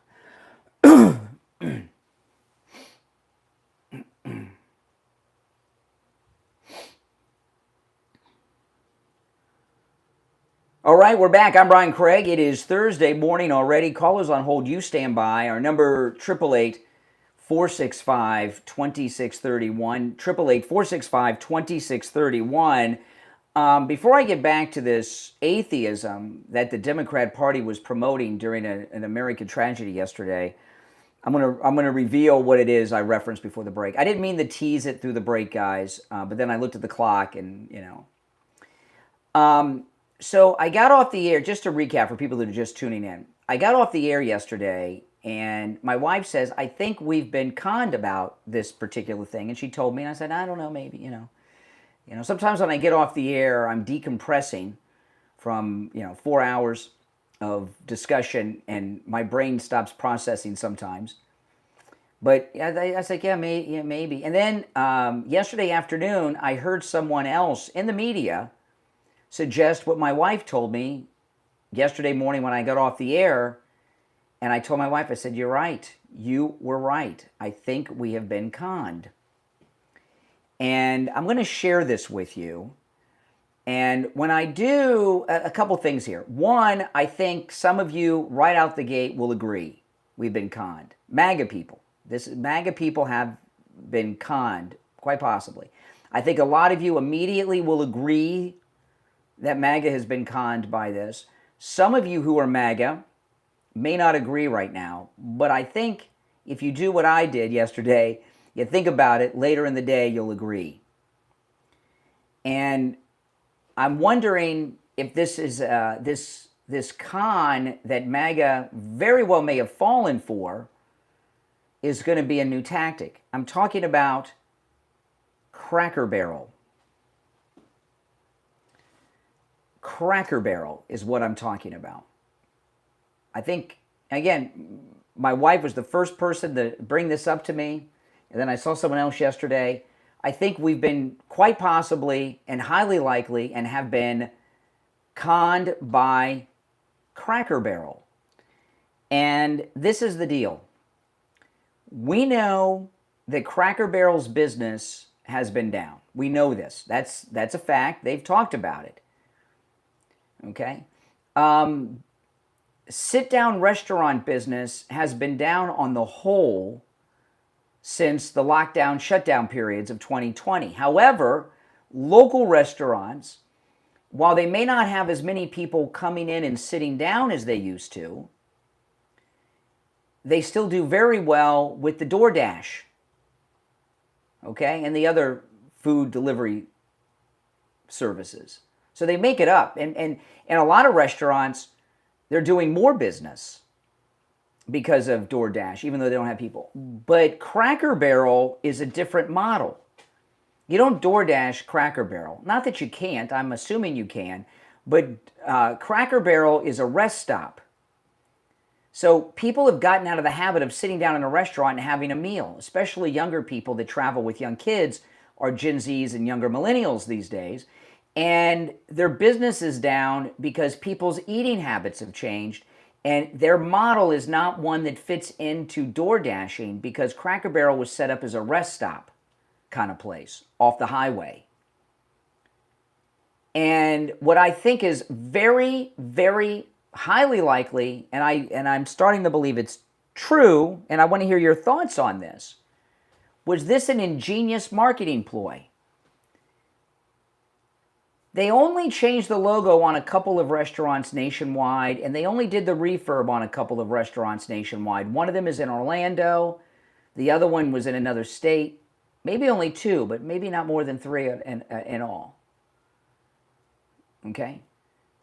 The outrage was boom and swift. They switched on a dime. In fact, yesterday I was telling you I've never seen a company or organization on the left do something stupid and reverse themselves, apologize, and ask people to come into the restaurant and totally reverse everything. However, they didn't fire the woke CEO. So what has happened now? Now they've got an incredibly loyal base of people that are going to be lining up to eat a Cracker Barrel this weekend. I was talking about it on this show yesterday, and many of you in the audience were agreeing. You want to go? You can't wait to go to Cracker Barrel now. This is getting people to go back into their restaurants. And I believe that my wife, and then I saw someone else. The other person I saw talking about this, I cannot remember their name. They are a former network executive for a broadcast network. You know, so kind of like a Hollywood mindset. So they know how things work. And social media marketing is a thing. And I want to hear your thoughts on this. I'm going to get back to the atheist issue, but I don't want to let this one go. If it wasn't for the tragedy yesterday, I would have brought this up right in the beginning. But do you believe that we in the MAGA movement have been the victim with Cracker Barrel of a highly sophisticated, incredible, Don Draper-like internet marketing campaign? Because now, how many of you have been planning on going to Cracker Barrel? For the first time in a long time, too, right? Do you agree with that? Do you disagree with that? Am I nuts? Is my wife nuts? Is this network executive who was talking about it nuts? I don't think so. And I remember there was another issue, and I couldn't remember what it was where this came up. So what they did, there was all this outrage, and now because they reversed it so quick and apologized and admitted they were wrong, they have an instant new customer base lining up to go into the restaurants. MAGA people. Now, if it's true that that's what they did, it is a highly risky social media marketing campaign. But with great risk comes great reward, right? You've heard that before. And this is the first time I've said it out loud. because my wife told me this, and I watched the other guy, but I didn't really vocalize it. And now that I vocalized it, I thought about it, but I didn't vocalize it. And now that I've said it out loud, I'm even more convinced that the entire MAGA movement has been conned by one of the most clever social media marketing campaigns ever. And, you know, I can't believe I didn't come up with this myself, because yesterday I was talking to a caller who brought up the New Coke disaster. And I said to the caller, New Coke tasted like medicine. You know what New Coke, I don't know if is New Coke still available? New, not some old bottle from 1980, whatever. New Coke tastes slightly better than Tab, and Tab tastes like Formula 44D, okay? I mean, it's pretty bad, you know? And I told this to a caller yesterday. I said, because he said Coke reversed, New Coke to Classic Coke. I said, no, that was before the days of computers, and they had those Classic Coke labels ready for the 2-liter bottles pretty quick there. I don't know about that. And I remember the CEO, there was a famous press conference with the CEO of Coca-Cola. And I'm sure you can look this up online. It was hilarious. He was reading a letter that a customer who was upset with New Coke said. They said, New Coke, he said, this was the CEO of Coca-Cola at the time. When he had this press conference announcing that the original Coca-Cola was back, and they were going to call it Coke Classic, right? Coke Classic. And you could actually get Coke Classic and New Coke for a time at the stores, but nobody bought New Coke. It's had to fade away. You can't get New Coke cannot be available anymore. But the CEO of Coke says, New Coke tastes almost as bad as Pepsi. Remember that? That's a pretty funny thing. And Coca-Cola sales skyrocketed, and they've never come down. Pepsi's so far behind. You know, and a lot of people have thought that New Coke, and I've thought this too for a long time, that New Coke was a brilliant marketing campaign to get people to love and embrace Classic Coke. And what's happened with Cracker Barrel, I know seems incredibly risky, but look at the great benefit. People are lining up to go back inside their restaurants, which they stopped doing. So anyway, I'd like to hear your thoughts on that. If you're on hold, hang in there. We'll take our last break of the first hour. Our number is toll-free, 1-888-465-2631. 888-465-2631. It's a toll-free call no matter where you're listening to the program. I want to talk about Jupiter Joe Thomas. You know, you want to call him and talk to him about annuities. You know, with annuities, your money's protected from stock market losses. You'll stop losing money because, you know, when the market goes up and down, your nest egg in your annuity stays. Plus, you're guaranteed a revenue stream when you retire for the rest of your life. And Joe Thomas offers free consultations, which you can take advantage of no matter where you're located in the United States. They can be either in office or on the phone. Okay, it's a free phone consultation with Joe Thomas or an in-person consultation, and Joe will put together a custom proposal for you after that consultation based on your situation. They're not cookie cutter. And the value of that no-charge consultation with Joe Thomas is immense. I don't know what price you could put on it, but it's a very valuable consultation that he's offering for free for a couple reasons. One, he has over 30 years of experience when it comes to retirement planning. And also, he's a 5-time qualifying member of the $1 Million Roundtable, which is achieved by fewer than 1% of all financial advisors in the world. So he's a top man in the industry, and he's offering you a free consultation. Give him a call, 561-743-0999. 561-743-0999. That's 561-743-0999. And online, JupiterJoe.com. We'll be right back.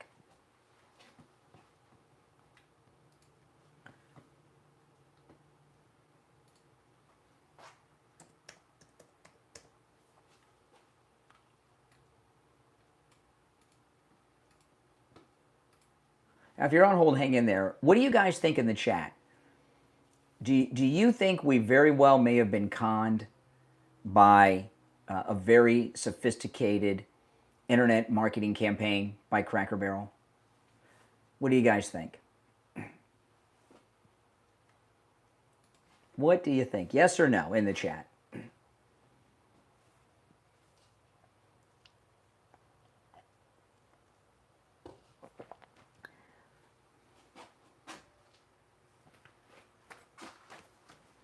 I gotta get my laptop. Hold on.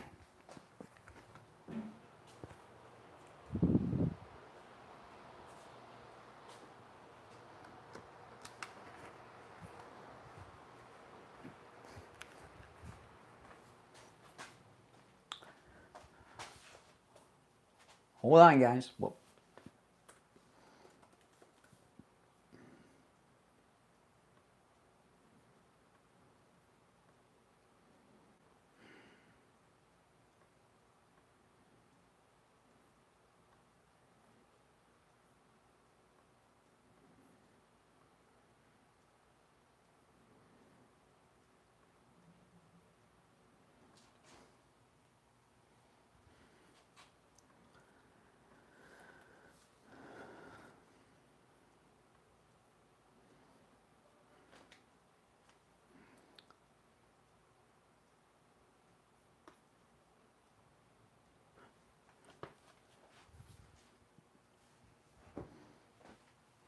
You know, I think you can get paranoid sometimes, I guess, but I don't know. I see a lot of yeses, a possibly, exactly, likely.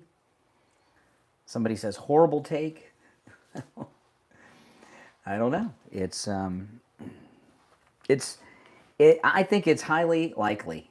Yeah, yeah. When I said it out loud, yeah.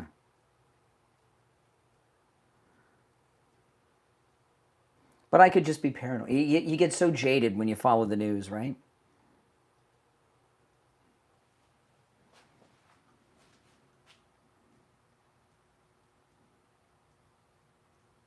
You can. We'll be back in about a minute.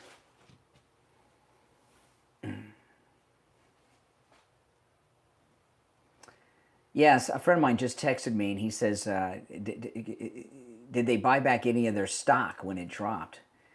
And that would tell you for sure, but then you could that could be like insider, that could be like securities fraud, right?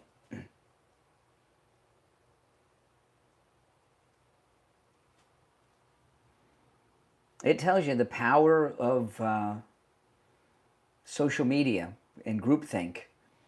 Mm-hmm. I know it's. We got about less than 30 seconds. We'll be back.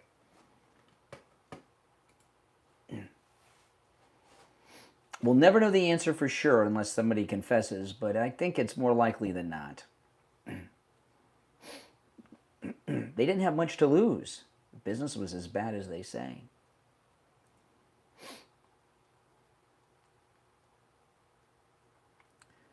All right, we're back. I'll take a call or two on this. The Cracker Barrel, was it an internet marketing campaign?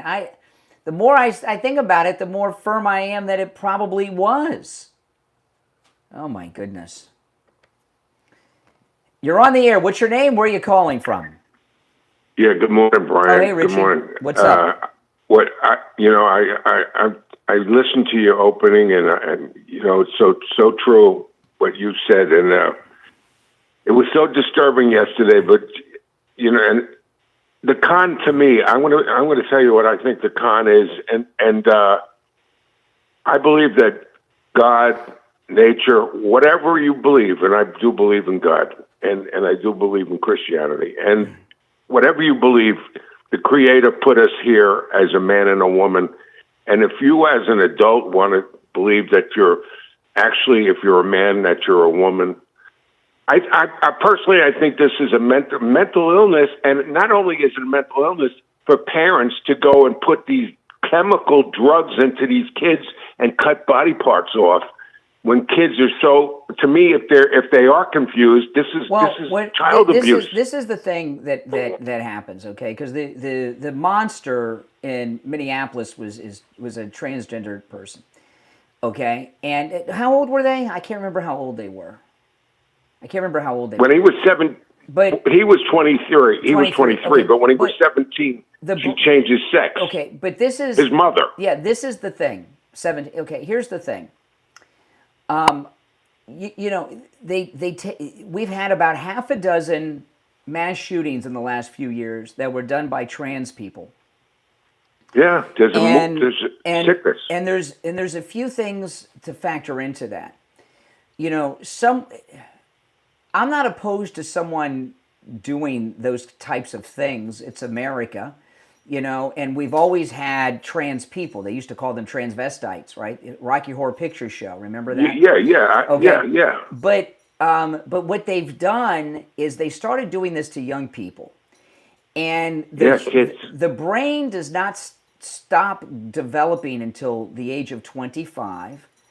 And as you get older, and I think you'll agree with this, Richie, I know there's some exceptions to everything, but you're really not an adult in your mindset until you're about 40. And when you're young, and I know a lot of young people won't understand that, and when I was young and I would hear things like that, I would think, oh, you don't know anything, The young generation always thinks they're the most enlightened generation that see the world real for the first time. But you're really not a grown-up until you're 40. And when you're young and you make such a life-altering choice, and that's to change your gender, even without surgery, and when you're a teenager with hormones all over the place, there's something wrong in the head. And if they start giving you medications, it can affect things. Yeah, it's worse. And so there is a link, because we've had so many transgender people commit these mass shootings. There's a link. It could be. There's also a movement. It could be. There's also a movement amongst. It could be mental illness. It could be medications related to the changes. Brian. He threatened. First of all, there's a trans movement. I'm going to watch my words. There's a trans movement here where there is violence. They're actually, look at it. This kid hated President Trump, wanted President Trump gone. I mean, the church, he didn't believe in God. I mean, when you give medication, you could just see all these ads from these pharmaceuticals, all the side effects. And they don't even know what's going to happen with these. Well, I was talking on my podcast yesterday. I have severe allergies. I'm allergic to cats, and it's pretty bad because I have 4 cats that live in my house, right? Okay, and I take allergy medications. And you guys may have noticed I had some really bad allergies the last few weeks. I'm on a new medication now, and they're all gone. What happened is I switched allergy medications, okay, a few weeks ago, and it had a very bad side effect. It affected my mood. It made me really depressed, and it was the medication. Yeah. So I stopped it, and I let it clean out of my system before I started the new one. So I lived for a couple weeks with really bad allergies, so I could test the new one's side effects and make sure it wasn't a holdover for the other one. And the point of that is every medication has side effects. You've heard me talk many times. My wife has a very severe illness, a condition. She's had it since before we were married. She has to switch off. And my wife is on a lot of, oh my goodness. She's on so many medications. We have alarms that go off in the house every time she's got to take this pill or that pill. She's on a lot of medications.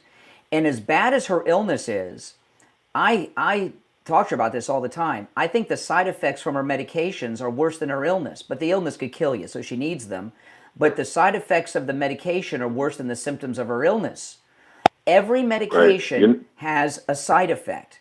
And if these trans people are taking medications for that process that are causing them to do these things, we got to find out, and it's got to be stopped. Well, not just that. In other words, the Democrats, right off the bat, it's all about guns again.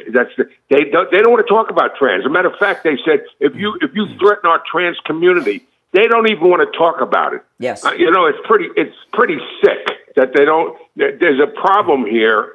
And I still believe that God created man and woman. Kennedy on Fox News yesterday says that has nothing to do with this. Kennedy. I was shocked. Kennedy on Fox? Yeah. Has everything to do with it. This kid was deranged, totally deranged. His writings, everything. I mean, he felt like he didn't belong on this planet, and I guess maybe, everything. It's just sick. And they, instead of giving him help, they get him a sex change. I mean, it's crazy. Well, parenting, parents, they get, I don't care that the kid was 23. There's parental responsibility here. When you're a parent, it's a funny thing, because my daughter's an adult, and we had something at the house once, and somebody in my family was over that had young children, and I said something to my daughter, make sure you do something or other, and they said to me, does the parenting ever end, Brian? Like I'm a jerk, right? And I said, no, it doesn't. And I mean, I was at my mother's house yesterday, and she's telling me something. You know what I mean? The parenting never ends. And as a parent, no, your child. My mother was 103 when she died, and she used to call me her baby. For God's sake, I was in my exactly.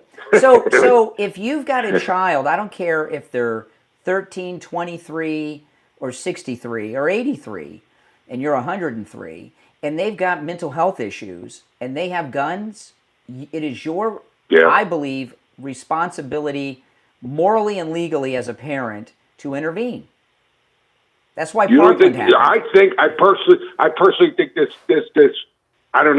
monster had major problems from the time he was a young kid, and his parents went along with it. To his mother, actually, listen, you can identify as anything you want to identify, but that doesn't mean, as a parent, if you had a child, if your kid came and said, I identify as a horse, would you put him out in a barn and feed him hay? No, you wouldn't. He's still a boy or a girl. I'm sorry, this is crazy crap, and it's affecting all of us.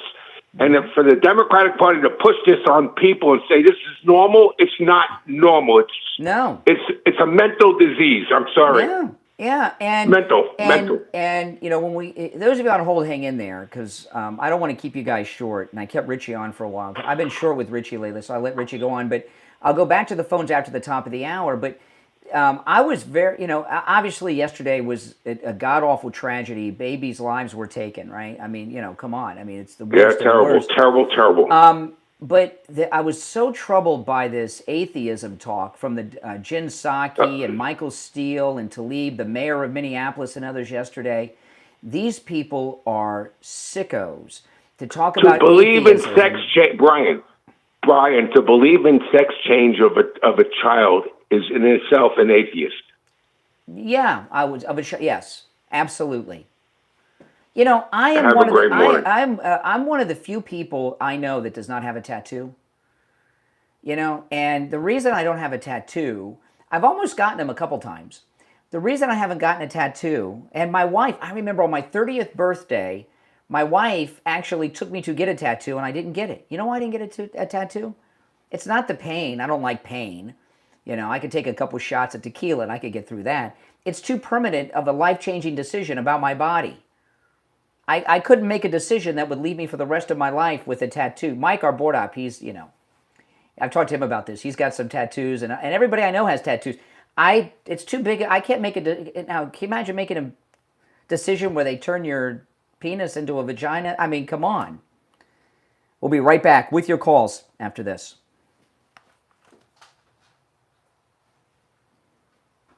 All right, if you're on hold, stand by.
You have the new allergy medication I'm on, though. My allergies are all gone. It's amazing. And it works very well. And I don't notice any side effects. I've tried them all. But the one I'm on now, I've been on it 1 week. And my allergies are all gone. But there was one I was taking. It was really like, I was like feeling like, ugh. Some of them just make me sleepy. Right? Some of them are like sleeping pills. But the one I'm on now, that I don't notice any, if there's any side effects, I don't know what they are.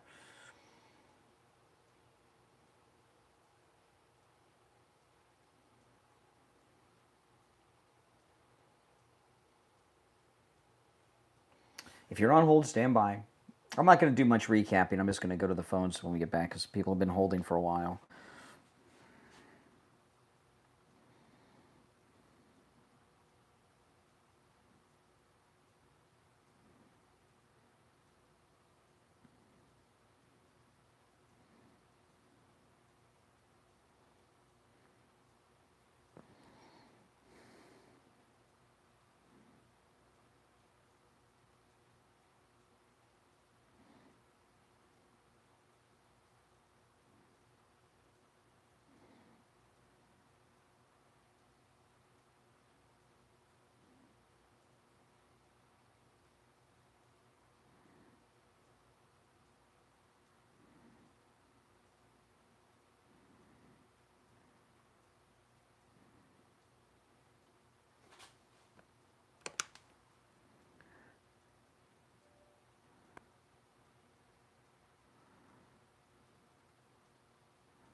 Okay, we'll be back in less than a minute, guys. If you're on hold, hang in there. A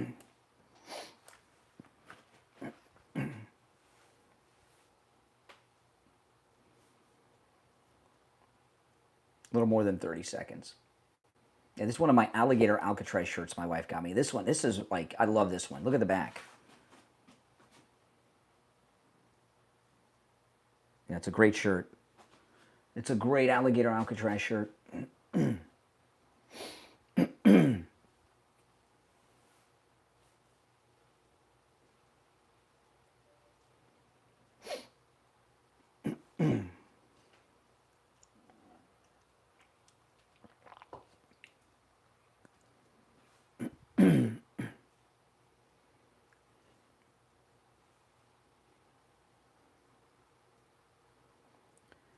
Hour number 2 has begun. My name is Brian Craig. This is where MAGA comes to talk. You're listening to Florida's longest running radio show, The Steve Kane Show, on the radio since 1977, celebrating 49 years on the radio. I brought up a lot in the first hour, and I'm not going to, I usually will recap at the top, but there's people who have been on hold since before the break. So I'm going to go to the phones without any recapping, and maybe I'll recap as the segment goes on. Or after the next break, I don't know. But I'll take some of these calls. You're on the air. What's your name? Where are you calling from? Good morning, Conservative Doug. Hey, Doug. You know, the first thing I'd like to say is, didn't the CEO from Cracker Barrel say that she didn't want MAGA people to come to their restaurant? That was on social media. That was... I didn't hear her say it. People were saying that. Oh, okay. I went back and looked at that. I didn't hear her say it. People on Twitter or X were saying that she said it. So that's more of a rumor than a fact. Oh, okay. If that's the case, then maybe it was a strategy to try to get people into the restaurant. Because if she did say that, then if nobody reacted, I think that she would have destroyed all the restaurants and changed all the signs. It seems pretty likely. I mean, it's a high risk maneuver. Don't get me wrong, but they were in big trouble. They didn't have people going in the restaurants. So, and like I said, with great risk comes great reward. Yeah, I could tell you the one over here that I went to. I don't know what town that is, but it's close to Boca. But that one over there was packed all the time, man. I went there and I had to wait like a half hour to get in. So maybe the rest of the chain was not doing well, or maybe during the week it wasn't doing so good. But if that was a strategy, man, these people are marketing very geniuses. creative, I guess. Marketing geniuses. Marketing. Well, there's been, there's like the new Coke, Classic Coke was a great marketing strategy. Coke came back so strong that's after for that. sure. And I'm sure we could think of other marketing strategies, but it's without a doubt, whatever it is, I'd like to know if she did say that. If she did say that, I'll never go there. If she didn't say it, and it's just a rumor, then I'll go back. I think it's more likely she did not say it at this point. Probably not. We got to find out if she did or not. Anyway, the other thing is, I certainly think you guys hit it on the head that I think it's the reaction to the drugs. If it just so happens that all these trans people are committing these acts of murder, it's got to be the reaction to the drugs. Whatever they're taking is screwing them up. I mean, as you know, like you said, there's some serious side effects of drugs. And if that's one of them, make people want to kill people. They're taking hardcore drugs that do all kinds of things to your body. Now, I don't know if the Minneapolis monster was what they were taking. I haven't seen it reported.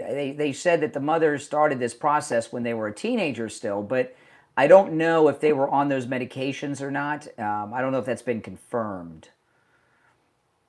Well, if he's on medication, certainly. I mean, I took Paraffin Forte for a back relief one time, and it made me nasty. I was like, so I said, doctor, I said, what the hell? Oh, yeah, well, that's a side effect. I said, well, I stopped taking it, so that was it. So, it's something simple. Well, when it involves hormones, I mean, listen, anyone, has your wife gone through menopause yet? Yeah. Okay. Women, when they go through menopause, can be a little moody. I'm going to get in trouble. But when you start messing around with that kind of stuff, it can cause problems. All right, take care, Doug. Good call. Yeah, his wife must be nearby. Doug didn't want to talk about that. I could tell. Could you guys tell? You're on the air. What's your name? Where are you calling from?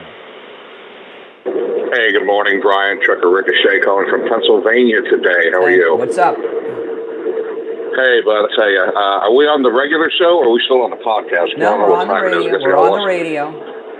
Okay, very good. Listen, I tell you, the guy that called this morning, you got a couple callers, but I tell you, that guy Jeremy from California just really gets my goat. But what did he say? I can't remember what he said. Well, he kept talking about how every time we're in power, we don't vote for the mental illness and stuff like that when you were talking about the gun control earlier. But, one thing that a lot of people don't understand is we're not in a normal administration, especially Trump 2.0. It may have been that way in the past, but we've got a new sheriff in town. We got new deputies in town. And that's one thing that people don't seem to understand, that this president's going to get things done.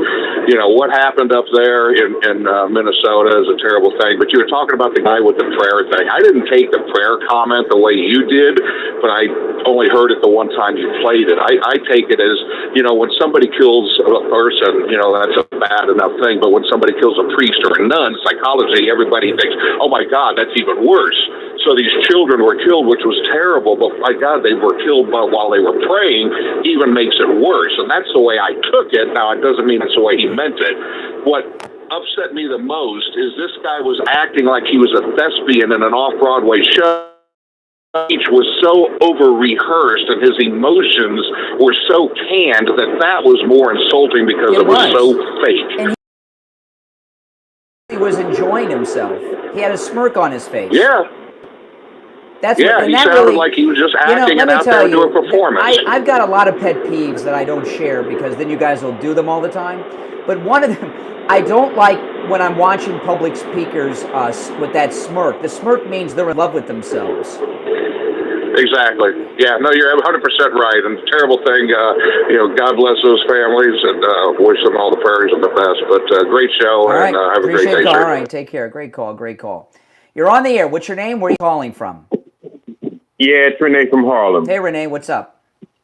Yeah, I just wanted to give you, fellow racist, some information that lady that called that baby the N-word and got $8,000 or whatever that amount of money, she got charged.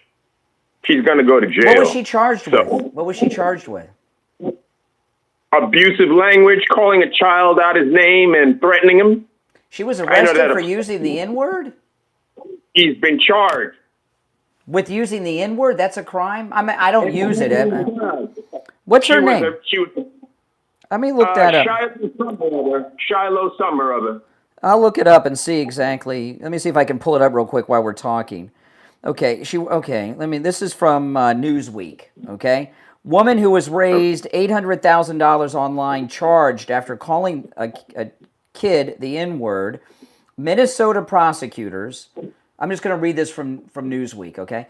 Minnesota prosecutors filed misdemeanor disorderly conduct charges against a woman accused of repeatedly using a racial slur towards a black child at a Rochester playground, an incident that drew national outrage, and she has since raised more than $800,000 online. I mean, I don't know who would be donating money to her, but, you know.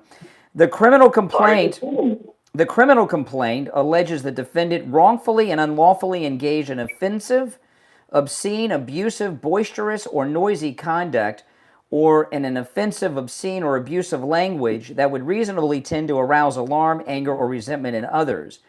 I don't know. I mean, the other day you liberals are talking about burning the American flag. You want to arrest people for using words you don't like? Oh, my goodness. So you have a problem with burning the flag, but you don't have a problem with this abusive lady attacking a child. No, I don't think anyone should use that language or that word, including all the black rappers and stuff that use it all the time. Oh, really? Oh, that upsets you, huh? I've seen guys out in public call each other that, black guys, you know? So I don't think so should everyone who uses the N-word be arrested and charged? Or just white people? No. Most specifically, just you people. Just white people. That's a fact. You know, there are lots of racial. That's a bad. You know, listen. I don't use that word, and I don't support those who do. However, there's a white version of the N-word. Richie the racist does. Excuse me. And I've never heard him say it. No, he doesn't. I've spent 2 weeks at sea with him on our cruises. I've never heard him use racial slurs like that. Yeah, okay. No, I haven't. No. We had cabins next to each other on one of our cruises. I spent a week every morning out on the balcony having coffee with Richie. No, I never heard him use racial slurs. But there is a white version of the N-word, the K word. You know what the K word is? Cracker. No, that's a C word. That's another one. The K word is Karen. Karen's a racial slur against white people. It's the white N-word. Cracker is the white N-word. So why, should anyone who uses an offensive racial slur be arrested?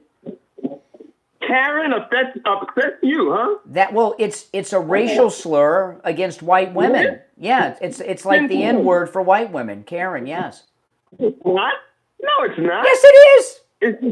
It's just that you fit the bill perfectly. By the way, I'm white, so I can use the word Karen. You're not white, so you have to say the K word. I would definitely use the word Karen. No, you got to say the K word. You got to say the K word. Oh yeah? Okay. You don't want to be offensive because you just said that people who use racially offensive language should be arrested. The Karen is racially offensive. All right. So, keep an eye out. If you're on hold, stand by. The free shipping offer is still going on at mypillow.com. And right now, with our promo code Kane, of course, Kane, the premium MyPillow, I have this pillow. Oh, man. The premium MyPillow is the MyPillow that has the Giza cotton. That's the cover of the pillow. Oh, man, it's so comfortable. A huge sale going on. Regular price $69.98. With our promo code Kane at checkout, Kane, just $24.98. The free shipping offer is still in effect, and there's other great deals going on. There's a closeout sale going on the Percale sheets, any size, any color, just $29.88 with our promo code Kane. Save up to $90. Any size, any color, whether it's a twin, a single, a queen, a king, a split king, a California king, it doesn't matter. Just $29.88 for the MyPillow sheets with our promo code Kane at checkout. And there's many other specials there. You can take advantage of those and the free shipping offer with our promo code Kane, K-A-N-E, at checkout at MyPillow.com. If you're on hold, stand by. We'll be right back.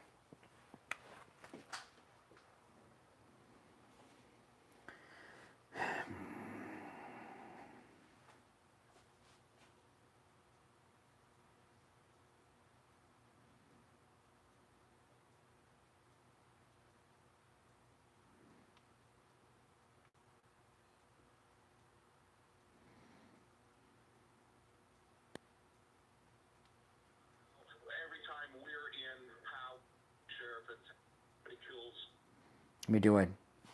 Doing an audio test. Test 1 2. Test 1 2. So you can hear the delay. Just doing an audio test on the mic. Test 1 2. See, I still haven't set it on the feed. Let me do it. Doing an audio test. Test 1 2. Test 1 2. So you can hear the delay. Just doing an audio test on the mic. Great. Just checking the audio. Perfect, perfect.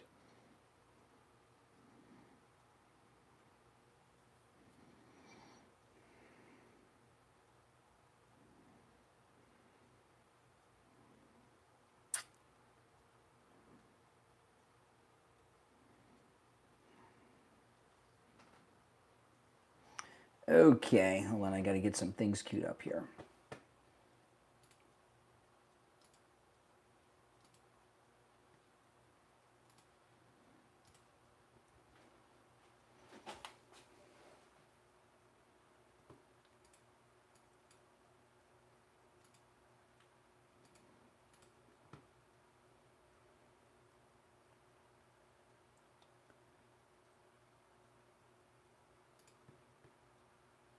I'm just queuing up some things I'm going to share when we get back.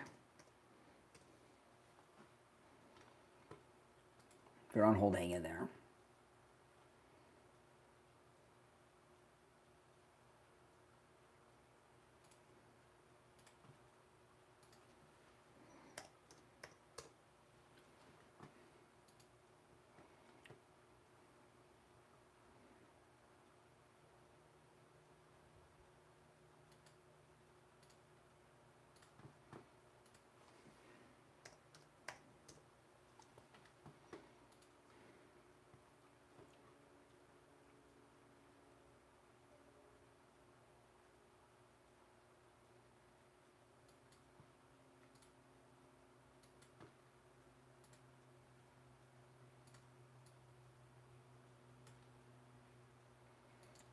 Okay.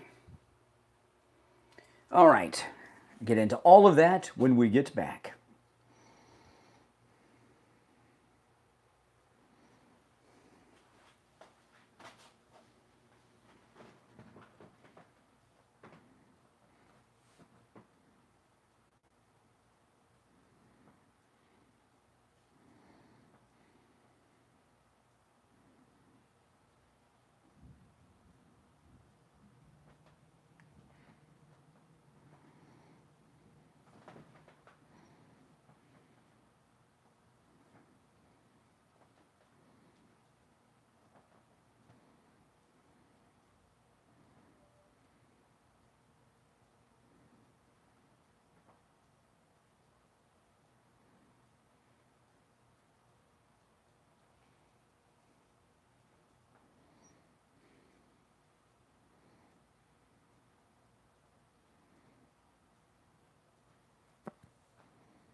All right, we'll be back in a few seconds.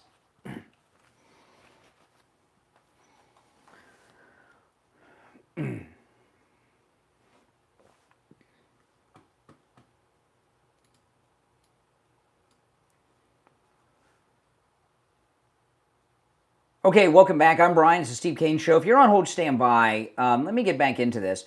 You know, I want to talk about this this godless atheism that the left were promoting yesterday and share some of the reactions to this American tragedy where these babies were taken from the earth yesterday by this monster who, by the way, hated President Trump. A never Trumper did this yesterday. A lot of talk, transgender, yeah, but a never Trumper did this yesterday. Look at what they wrote on the weapon.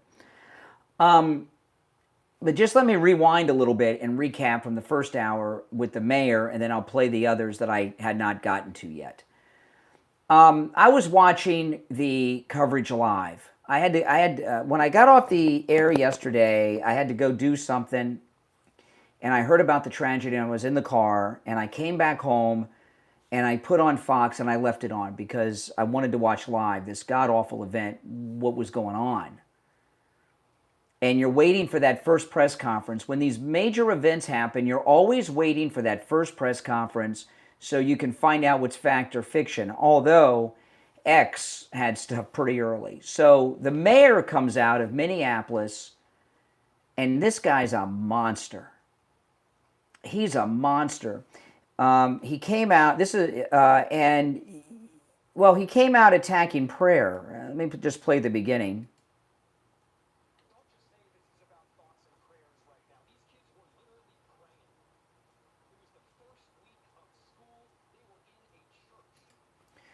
So what this godless atheist Democrat Minneapolis mayor who took a knee and prayed by the casket of George Floyd, prayer was okay then. He's saying prayer is fake. Prayer doesn't work. Prayers are not answered. Prayers are a waste of time. He's promoting atheism. And by the way, we don't even know, at this point, we don't even know who's gone, who's with us still. And this guy's promoting liberal atheism. I'll tell you another thing with what the trucker said earlier. This guy was so prepared for to me, it looks like he's got makeup on his cheeks. He had his hair done. His hair was done up for television. And he had a script and an agenda. And it's all about him, this atheist narcissist. Probably with TV makeup on, and he certainly had his hair done. And I do see a smirk on his face. I hate that. I see a lot of people, it's mostly online people that find sudden fame on the internet. I see this a lot. They got that smirk on their face. They're in love with themselves. This guy had that smirk on his face. He's in love with himself, and he was enjoying this weirdo atheist mayor. But when he came out with this atheist rhetoric, the outrage on social media exploded. It was so offensive. This is a very religious country, a Christian country for the most part, but we have all the religions here. And the Democrats who have spent the last really 2 weeks advocating for the rights of criminals to do crime, yesterday came out of the closet as atheist. And when I saw the outrage on social media about this mayor, I thought, well, that's the end of that. But no, Democrats spend all day following up and echoing what this lunatic said. Let's start with Jen Psaki, who had a breakdown on the air of tears. This is Jen Psaki's first reaction on the air live. She's crying.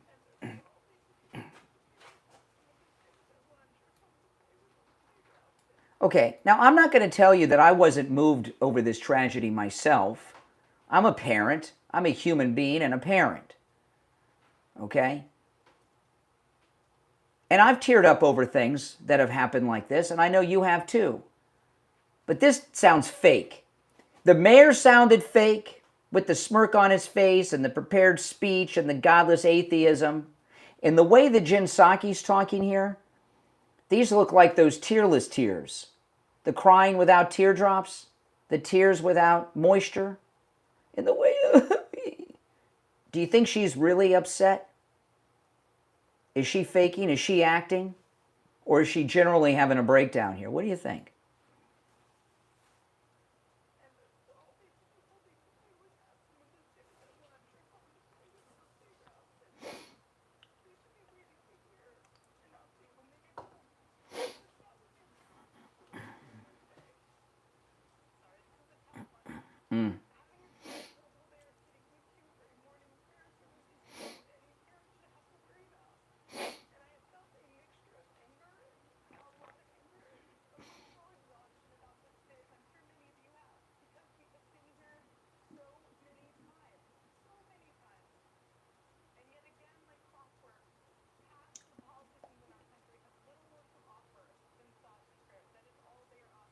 Okay, now they've gone away. These alligator Alcatraz. I'm going to rewind it because I'm going to go over that part. These alligator Alcatraz tears.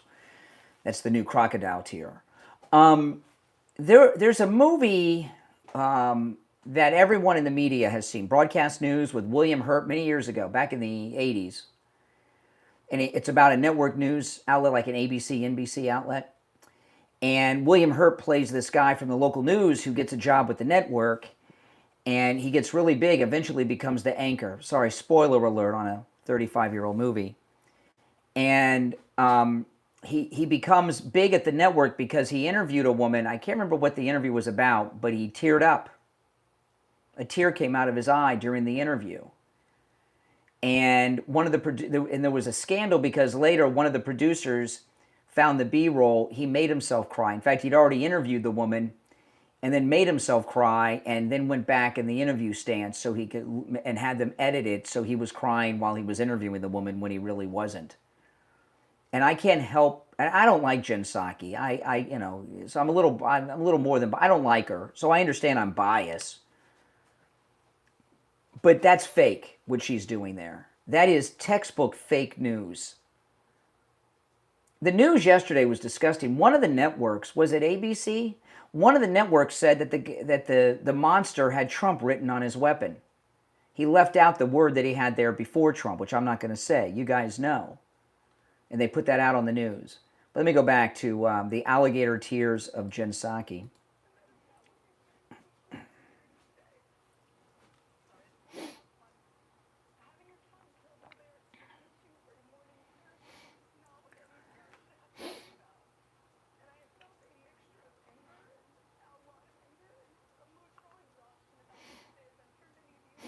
Why was she not crying over the shootings in Chicago last weekend, or the shooting the other night in D.C.?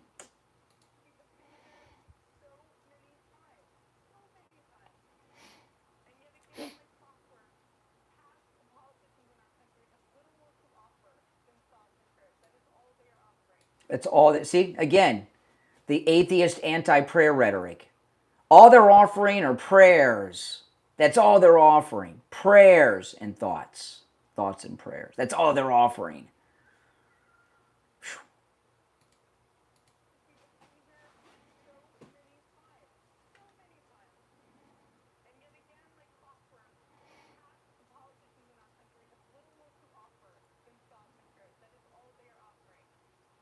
Unbelievable.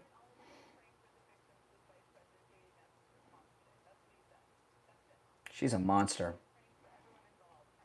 What's he supposed to do? Get the reanimator out and bring the lost back to life?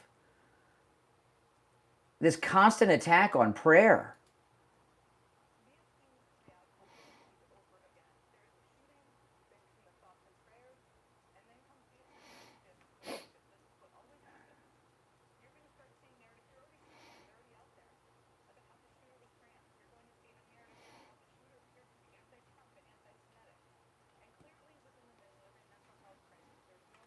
Basically, what she's saying is you're going to find out that the monster is a liberal Democrat who agrees with me on all the important issues.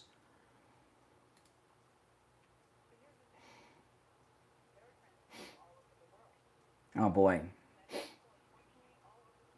See, a minute ago, she's crying over the lost babies on the air. Now she's an advocate. It's about the trans community, not those that were lost and taken from this earth or their parents. Now it's about trans activism. And the same conversation, 30 seconds later, with a little break to attack Christians for praying. And then, yeah, I know, exactly. Exactly. Then back to her activism here.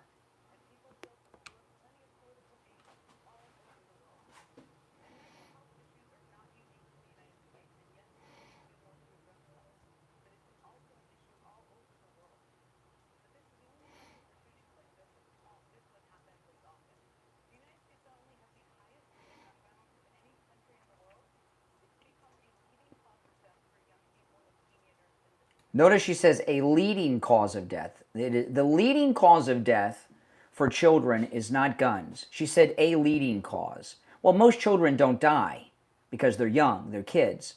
The number one cause of death among children is car accidents. I don't hear anybody advocating to outlaw cars. You know, if children were never in moving vehicles, none of them would die from car accidents, right?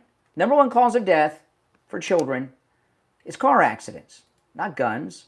And guns is, by the way, way down on that list when you talk about the number of lives lost of young people.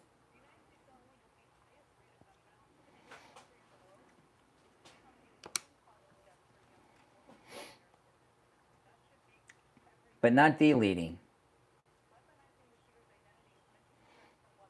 Yeah, the fact that he's a liberal Democrat, the fact that he was a never Trumper, the fact that he's trans, the fact that he is anti-Semitic, hates Jews, that has nothing to do with it. It's all about this object.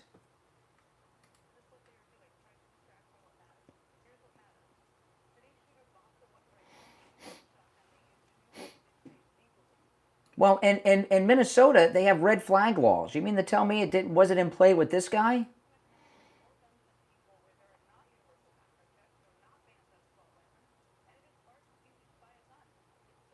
There are background checks.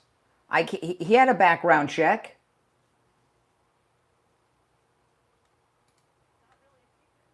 It's the fault of this object. It has nothing to do that he hates Jews, hates Trump, hates MAGA, hates Christians, is trans, is a Democrat. Nothing to do with any of that. Not even, and she even went so far to say it has nothing to do with mental health either. There's mental health in other countries. It's about the weapon.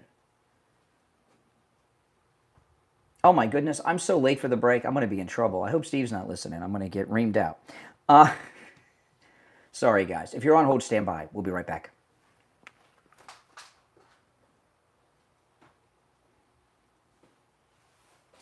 I mean, what a terrible person she is.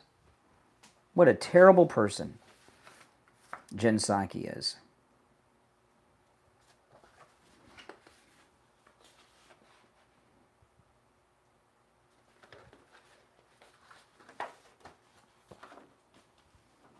Just a terrible, terrible person. Now, if you're 65 years of age or older or about to turn 65, if you're a Medicare recipient or a loved one is, give Chapter a call. They'll answer all your Medicare questions for free. You know, open enrollment's going to be here before you know it. That's a busy time. Call Chapter, connect with them so you can skip the line when open enrollment begins. But, you know, the average client at Chapter, and by the way, they cover all 50 states. So no matter where you are in the United States, you can call this number, 805-754-3033, and they'll answer all your Medicare questions. In just a few short minutes, you'll get a live, real agent on the phone, no matter where you are in America, and they'll help you. The average Chapter client saves $1,100 a year on their Medicare. That's amazing. That's right. Millions of seniors are not receiving all the Medicare benefits that they're entitled to. That may be you. They'll find out. Make sure you're getting all the benefits you are entitled to. Make sure you're not paying too much. Give Chapter a call, 805-754-3033. And, you know, Medicare is a very confusing thing. You get mailers, and all this stuff. It's so confusing. You know, there's over 24,000 Medicare policies. And because Chapter's a national company, they have access to all of them. So give them a call. It costs you nothing. It is 100% free. There's no strings, no catches, nothing. Completely free. 805-754-3033. The number's also in the description of the video, and I have it here on the screen for you as well.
We'll be back in just over a minute.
All right, we're back. I'm just going to go straight to the phones. I've covered a lot. You're welcome to comment on anything I've brought up so far this morning. You're on the air. What's your name? Where are you calling from? It's Trish Alamo from Minneapolis, Minnesota. Hey, bus driver. Hey, hold on. Give me a second here while I answer these phones that are ringing off the... Yeah, go ahead. Go ahead. This is like 2 miles down from where I stay in Minneapolis at my mom's when I drive the bus. I'm in Zimmerman right now, but because I leave Minneapolis when I'm not doing my route. But this is the same mayor, okay? I call him Justin Trudeau 2.0. That's who he thinks that's he acts. He thinks he's all Mr., And, it just a few days ago, I don't know, he was down at Cedar Riverside, Little Mogadishu there, trying to get support because he's trying to rerun for mayor. And he's out there doing the whole Somali dance thing. And I mean, wait, the mayor yesterday he does the Somali dance. What's the Somali? Really? Yes. I don't know what it. I didn't actually visually see it, but Tom told me. He was like, "Oh yeah, well, Tom put a comment out there live that made all the liberals really mad." He's like. He goes, all that pandering you've been doing to them, and they still ain't going to vote for you. Well, let me tell you, this mayor, I think the Justin Trudeau of Minneapolis, I would imagine that's his mentor, is Trudeau. Yeah, I can see that. To me, he looks like a mashup. I'll throw in Trudeau, but he looks like a mashup of Joel Osteen, Beto, and Mayor Pete all together in one liberal creep. Ball of doom. Yeah. He's done nothing for Minneapolis. The police are nowhere to be seen. Like I drove the bus last weekend and I heard shots fired. My bus, it was coming up on an intersection at Broadway and Lyndale, more on the north side. But all of a sudden I hear a pop, pop, pop. Wow. Pop, pop. So I slowed my bus. I slowed my bus way down, and I thought I'm not going through this light. And I sat and looked. And that dumb Merwin's liquor and then the winter gas. All of a sudden I see a guy come running out of the gas station, turning around with his gun in his hand, and I go, oh, that's where it came from. So I just sat there, looked at my passengers in the mirror, and they're just sitting there sheepishly looking like, yeah, we're used to this. And then on the way back, there was police line, do not cross, cop cars everywhere. When you first went there and you heard those gunshots, did you or any passengers call 911? I was going to hit the silent alarm, but they'll come to my bus if I do that. So it's so commonplace that you don't even bother calling. You figure someone else will. Oh, for sure, the owner of the gas station, it was happening in the gas station. If he was alive, he may not have been alive. Right. Right. Yeah. The only reason why I didn't hit the silent alarm is because they'll come to my bus, which means I got to just sit there and be a victim. I don't know if there's going to be more boats flying, so I just want to keep moving along. Yeah. Right.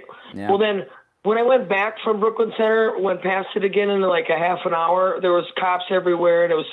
Then the third run, when I went up there again, everything was cleared out, and there was customers going in and out of the store. So I went, oh, nobody died. I mean, that's how bad it is here.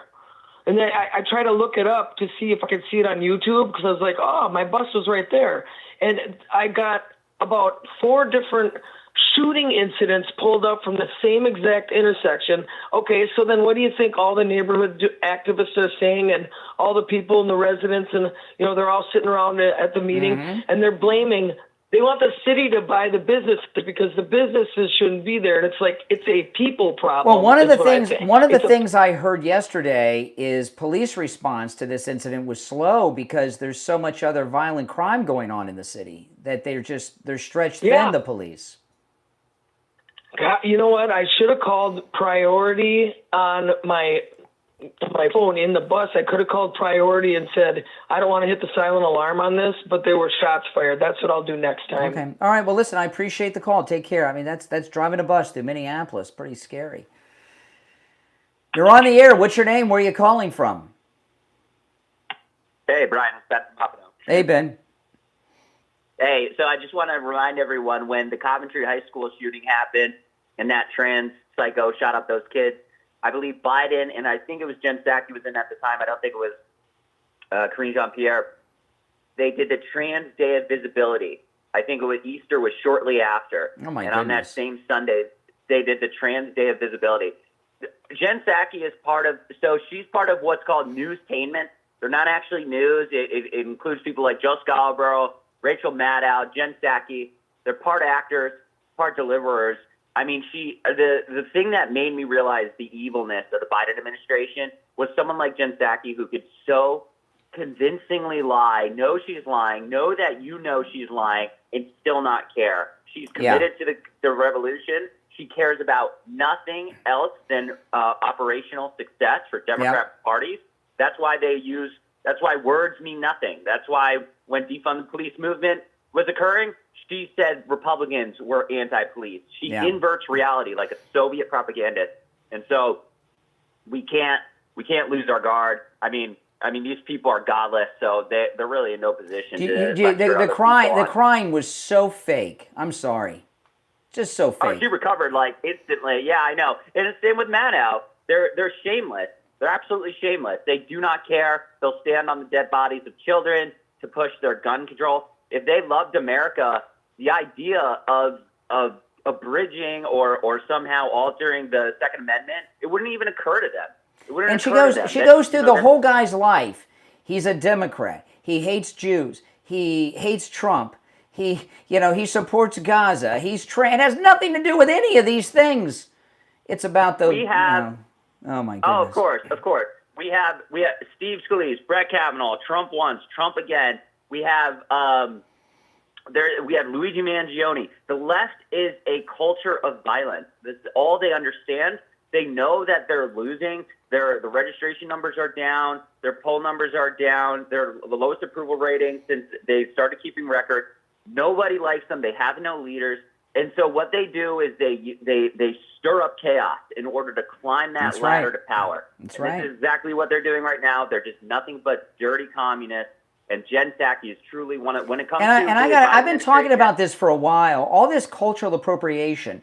She's got Japanese sake with American gin. Isn't there some cultural misappropriation going on? Can't we at least get the PC police after her on the left for a violation? Oh, yeah.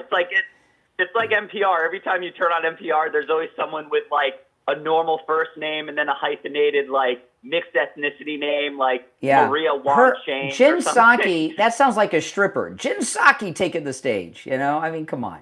Does that sound like a real name to you? She's full of herself, and the left, this is on them. This was in a left city. Did you notice the smirk? Did you notice the smirk on the face of the mayor? That jerk, he was loving it. Yeah, he's a total baby. He's a total beta. I won't say that guy. I remember when he was completely He's the one when BLM was going around telling everyone to kneel, every white person to kneel and raise their fist. He Yes. was doing it like emphatically. Yeah. He was excited to be subservient to like the priestly class of the left. It was crazy. Yeah, all white people. That's when they all white people were supposed to kneel in front of black people and beg for forgiveness. Oh yeah, I know. And when that one girl in Missouri said all lives matter, she got shy. So it doesn't. Jacob Fry.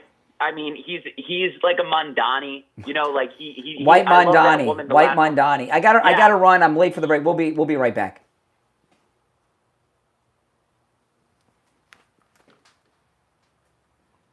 If you're on hold, hang in there.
All right, we'll be back shortly, guys.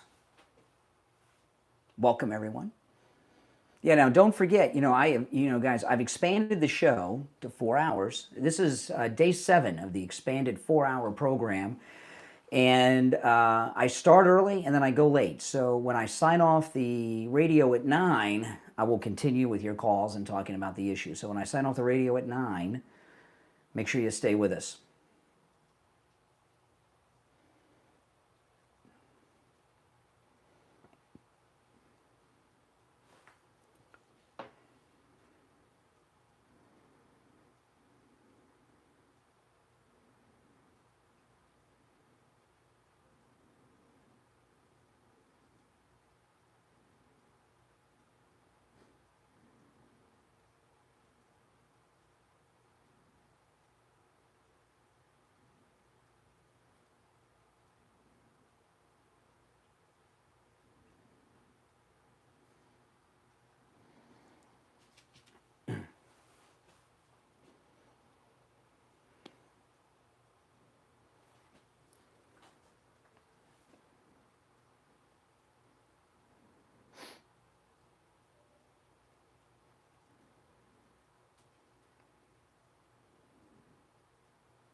All right, let's go back to our phones. You're on the air. What's your name? Where are you calling from? Yes, good morning, Brian. I want to change horses midstream. Going back to the Cracker Barrel, yes, changing their woke issue. The funny thing that you didn't mention yet is that, hold on, let me shut the radio down. Okay.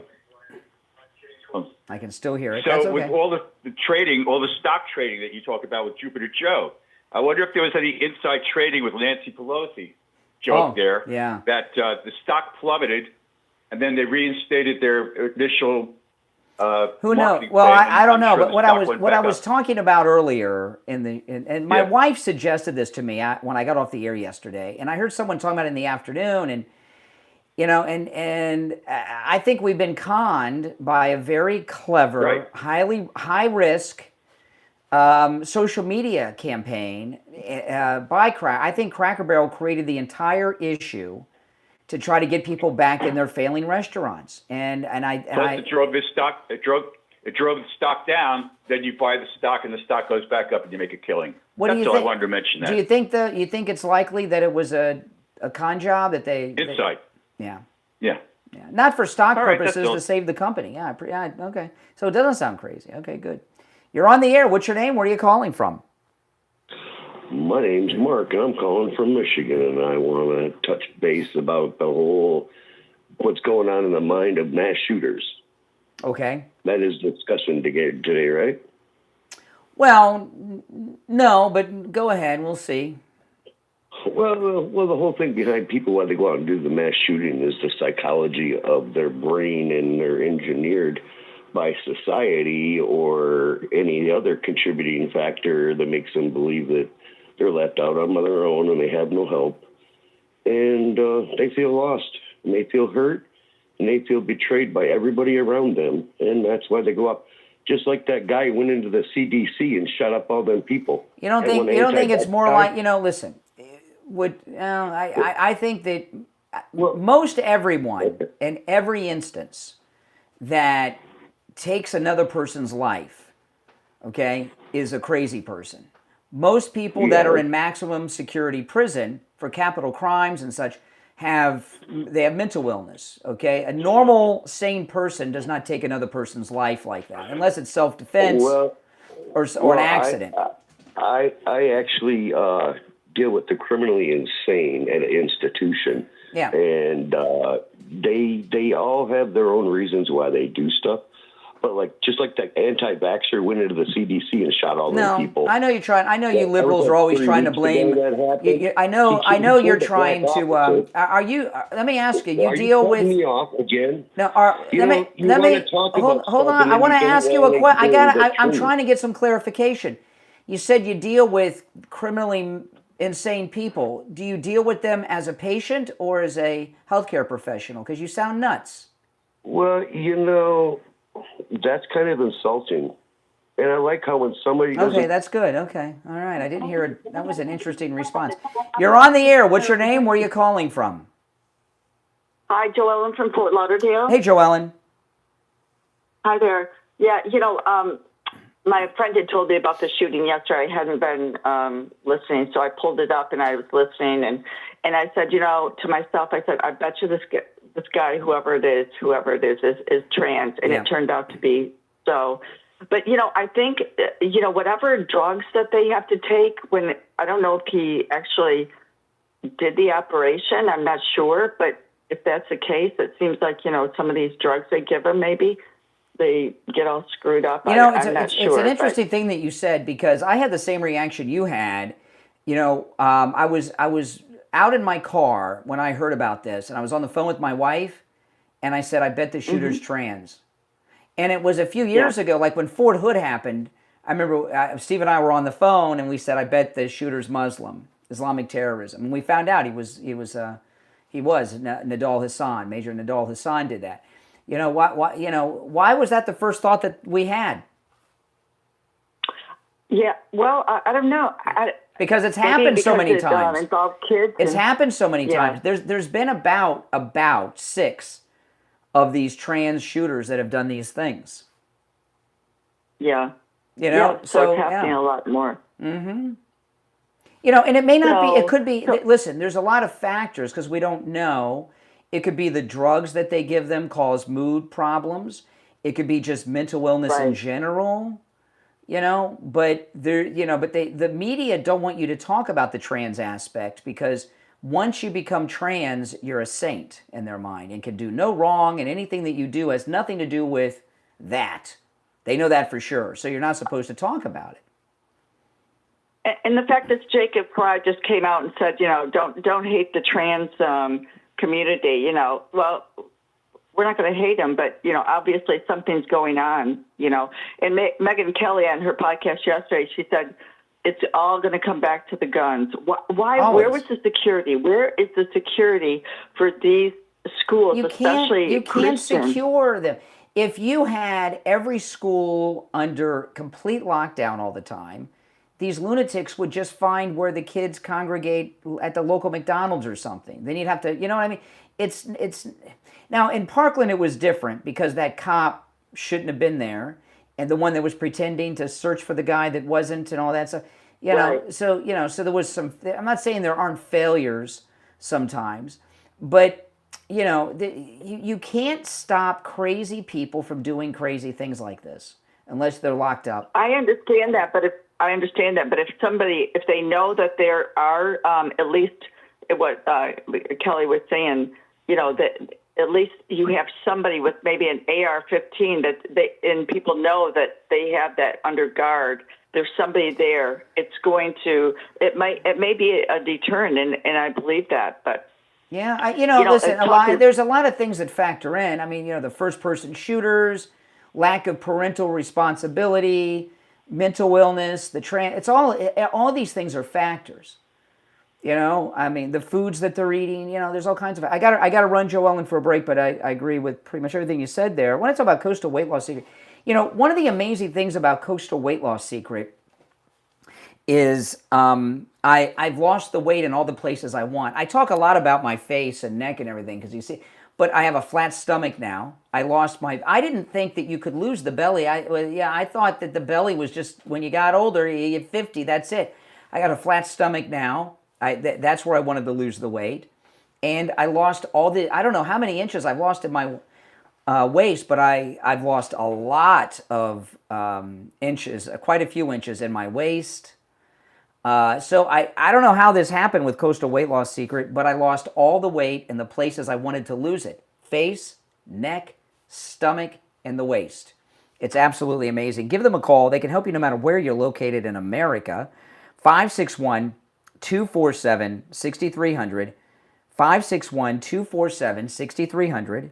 561-247-6300. And online, coastalweightlossecret.com. All right. We'll take our break for the top of the hour. If you're on hold, hang in there. Steve Kane will be joining us. Our number is toll-free, 1-888-465-2631. We'll be right back.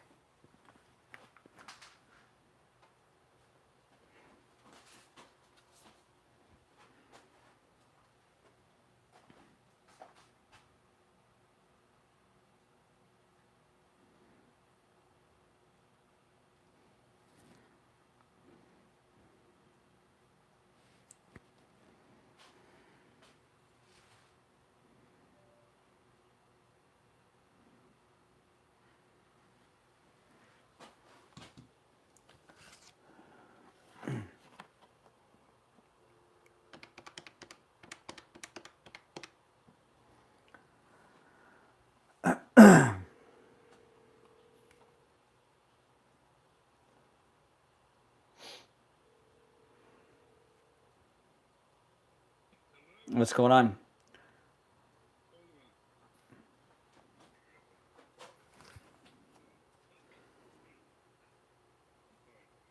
Yep. Okay. Hold on. Okay. You there? Steve? Ugh. Steve, you there? Yes, I am. Okay, hold on. We got 2 minutes.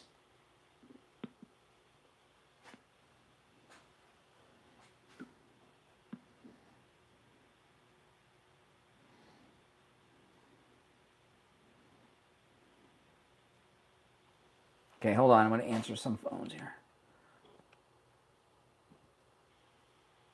Okay, you back? You there? I'm here. Okay.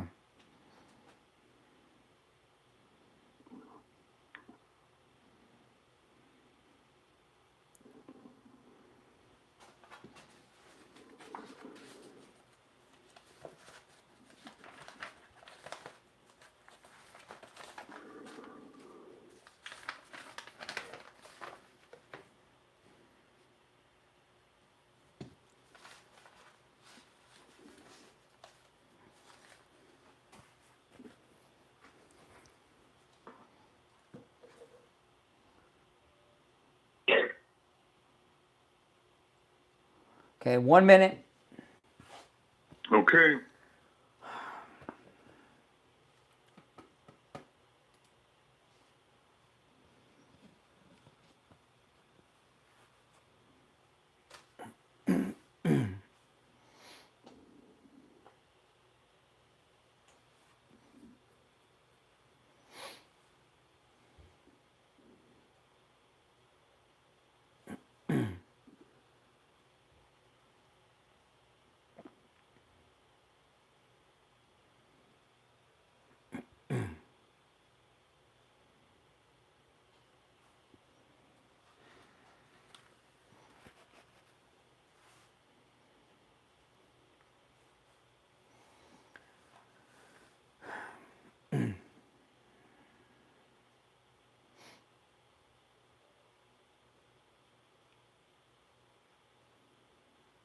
All right, we're back. I'm Brian. Steve Kane is here. This is the Steve Kane Show. Hour number 3 has begun. I've covered a lot today. Did you have anywhere you wanted to go, Steve, or you want to go to the... I've been listening. Go to the phone. All right, now we've covered a lot, so you're welcome to call in about any and everything we brought up on today's show. And then let's take a couple calls and we'll do some recapping. All right, you're on the air. What's your name? Where are you calling from? Hey, this is Braden from Texas. How's your morning been so far? Okay. Speak up nice and loud. So, now here we go. I wanted to say on the school shooting thing, what do you think is the cause of it? You know, what made all this start happening? Because obviously it's not guns, you know, because we've had guns in our country since the very beginning. A monster, an evil Satanist, mentally ill monster who's a narcissist. Well, I mean, there's no reason to talk about guns because, from what I understand, all the guns were legally purchased. With background checks. That's why I said not even focuses on guns. Could it be maybe social medias radicalizing people and getting them in pipelines, or? No, you got nutcases that kill people. Sadly, sometimes. You know, this is what is I don't understand. Maybe you in Texas can explain this to me. Anytime there's one of these incidences, just like clockwork, the liberals talk about gun control, right? You know, we just had 3 Floridians murdered by this illegal truck driver that didn't speak or read English.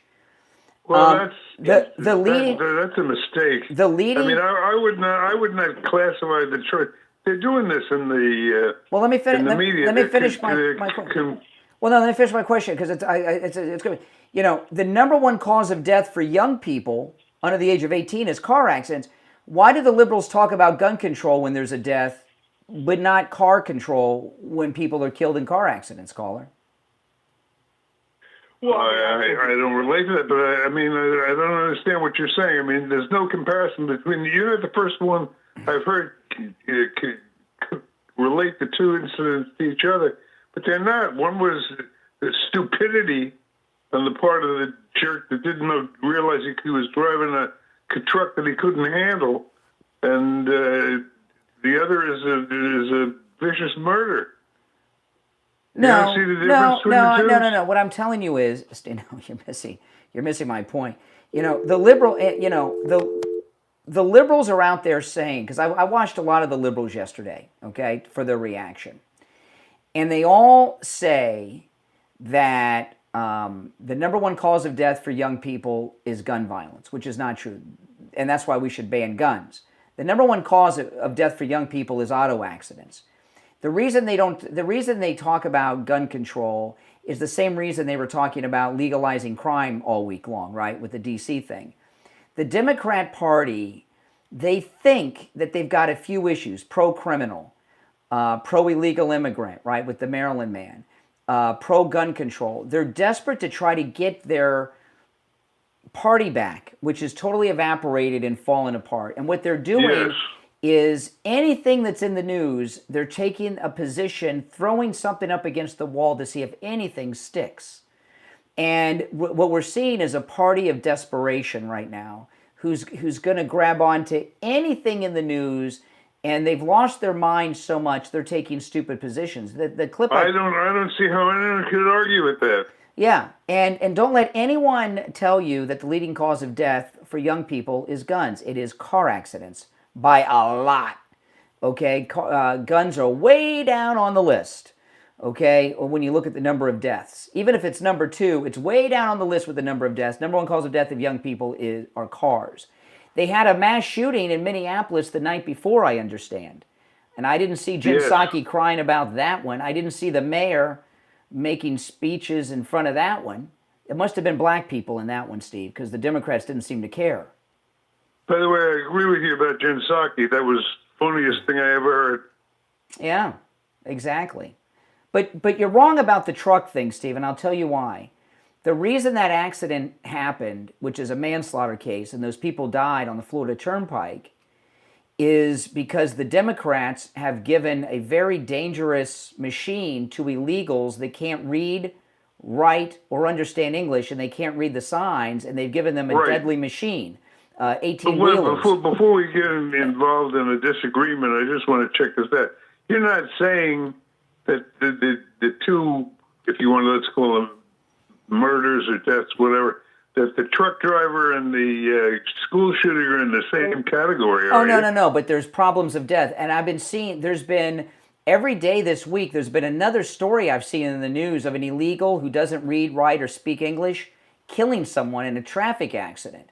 So the Democrats, the Democrats giving driver's licenses and commercial driver's license to illegals that can't read, write, or speak English and don't even know how to drive on the roads in many instances have gotten a lot of people killed, and more than we realize. I agree with you, and I more, think they're more responsible than the other people, there may people be behind the wheel. There may be, I don't know. Okay, there may be more people, more Americans killed due to this illegal driver's license issue than with the guns in the country. I don't know because we don't. But it's kind of a new issue we're looking at.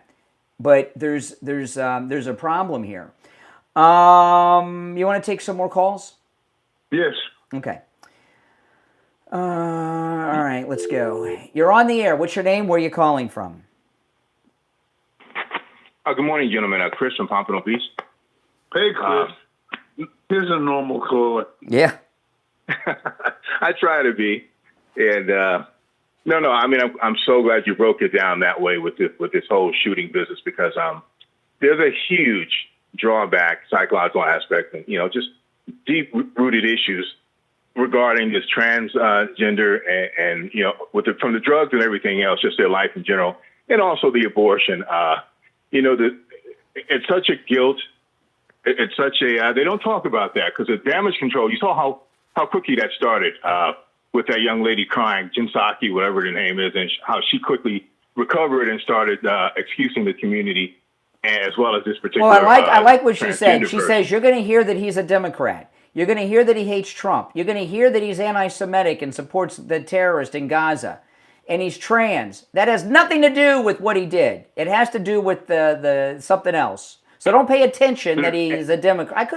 Does she even hear herself? They were referring to this as a copycat killing. It was what was this other? There was a killing very close to this. There was a female trans lady. It was a southern state. Nashville. That's exactly right. They say this was a mimic of Nashville. Yes. Yeah, copycat. Yeah. And to make damage control right away. Yeah, so it's sad, but you know what? This is such a huge drawback, and they're influencers in this, and they don't really talk about that. The backlash on them pushing abortion, deaths, and then pushing this whole transgender business to a point where they infiltrated our schools, trying to manipulate the kids on this issue, and they're wrong. And these people get desperate, and they take people out. This story is going to disappear from the news as fast as the Bernie Sanders campaign worker that shot Steve Scalise and the Nashville shooter. Because, you saw what he wrote. I'm not going to say what he wrote, but he wrote something about President Trump that, come on his weapon. It's all going to disappear because it doesn't fit the narrative. Now, if he had a MAGA hat on, it'd be 6 months of coverage. Oh boy, yeah. I mean, no, keep up the good work because this is really, I mean, factful and truthful. Mm-hmm. That it just needs to get out there, and you won't see that kind of coverage. Just right. excuses and cover up. All right, Chris. Good to talk to you. Good talking to you. Take care. Take care. Yeah. Chris is a good caller. I don't know what it looks like outside your window, Steve, but during the break I looked out the window. It's about to pour down rain, and we're in hurricane season. And, the other day, not only was it raining hard, the winds were blowing. It was not a tropical storm, but there's no way we didn't have tropical storm force winds, for a while in front of the house where I live. And, if you've got a wet spot on your ceiling, you got a leak in your roof. And what the wind is looking for, if you've got a leak in your roof, and this is how it works, okay? You got a wet spot on your ceiling that's the size of, say, maybe, what do they say, about the size of a quarter when you got that first wet spot? That's right. If you go up in your ceiling, the leak in your roof is much bigger than that wet spot on your ceiling. I had this happen, I don't know, Steve, about 20 years ago or so, before we knew Tom Laporta at Laporta Roofing. I had a wet spot on my ceiling. It was raining. I went up in the attic, and it was easy to find where the hole was in the roof because on the insulation in the attic, there was a big pool of water with a couple of gallons of water that were being held up by the insulation. By the time it gets to the ceiling, it goes through the wood and the ceiling and all that through the insulation. The problem's much worse than just that wet spot in the ceiling. You want to call Tom Laporta at Laporta Roofing. Did you know, Steve, this is amazing. Tom Laporta was voted one of the best general contractors and best roofers in South Florida. He's been in business since 1988. He's a good MAGA guy. He'll never sell you a roof you do not need. If you need just a simple repair, he'll do it. He covers both the east and west coast of Florida, everywhere in between, and he handles every type of structure, residential, commercial, even municipal. Give him a call. This number rings directly to Tom Laporta's cell phone. You can call or text. I'm also going to give you out his website, right? The website's laportaroofing.com, and there's a number there that you can call, but that rings to the office. If you want to get Tom Laporta, the owner of the company himself, call his cell phone number, which he only gives out to our listeners, 954-604-4602. 954-604-4602, and online, laportaroofing.com. We'll be right back.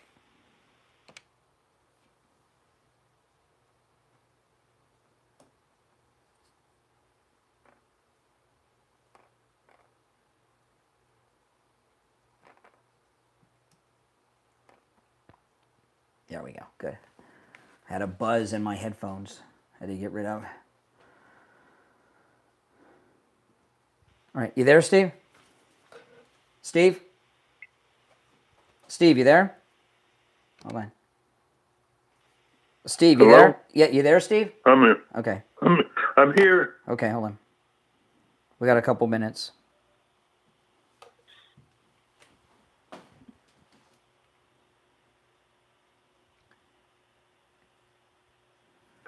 Let's just stick with the calls. Okay.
1 minute.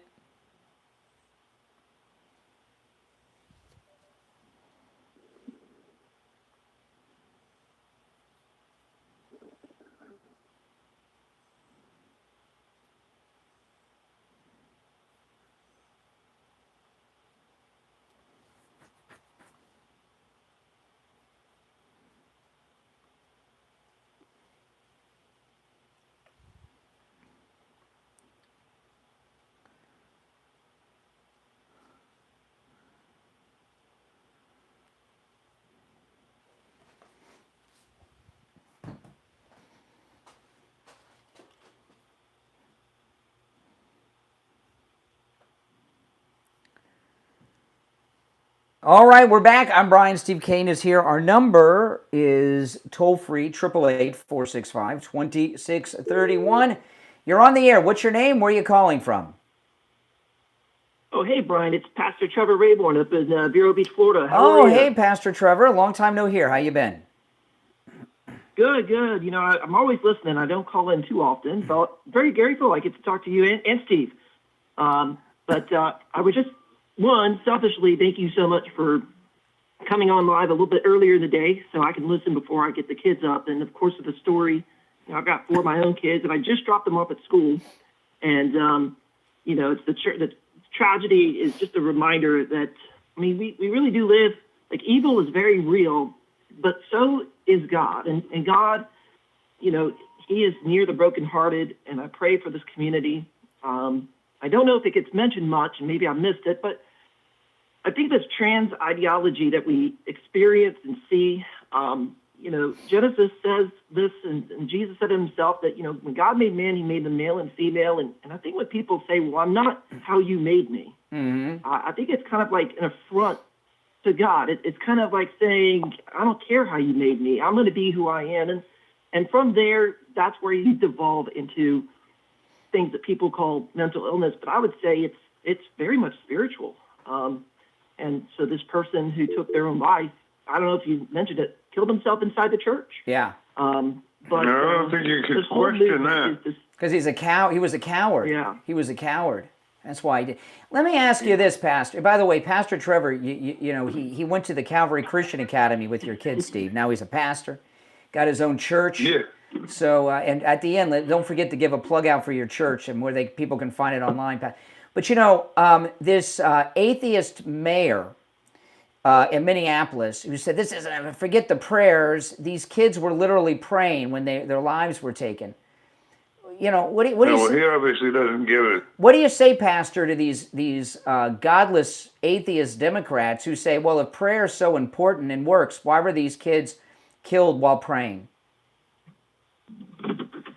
Well, one, you know, some people think that you can compartmentalize, this is my faith over here, and it's not going to inform political decisions if I'm going to be a city mayor, leader, or whatnot.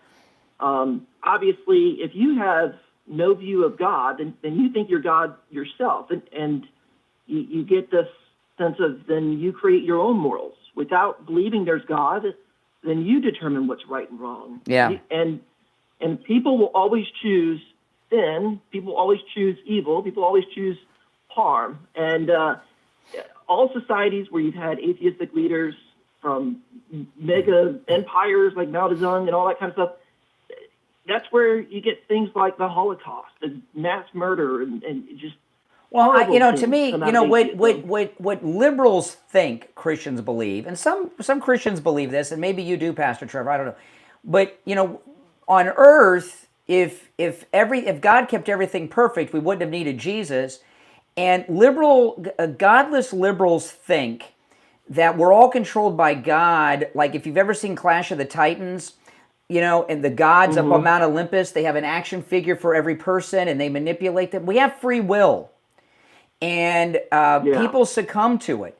They do evil things. It could be this church. It could be giving somebody the finger in traffic. We have free will, and there's evil on this earth, and they use that free will to do evil things. It doesn't mean there's not a God and Jesus Pastor, isn't real. Were you at the school where my kids went? Calvary?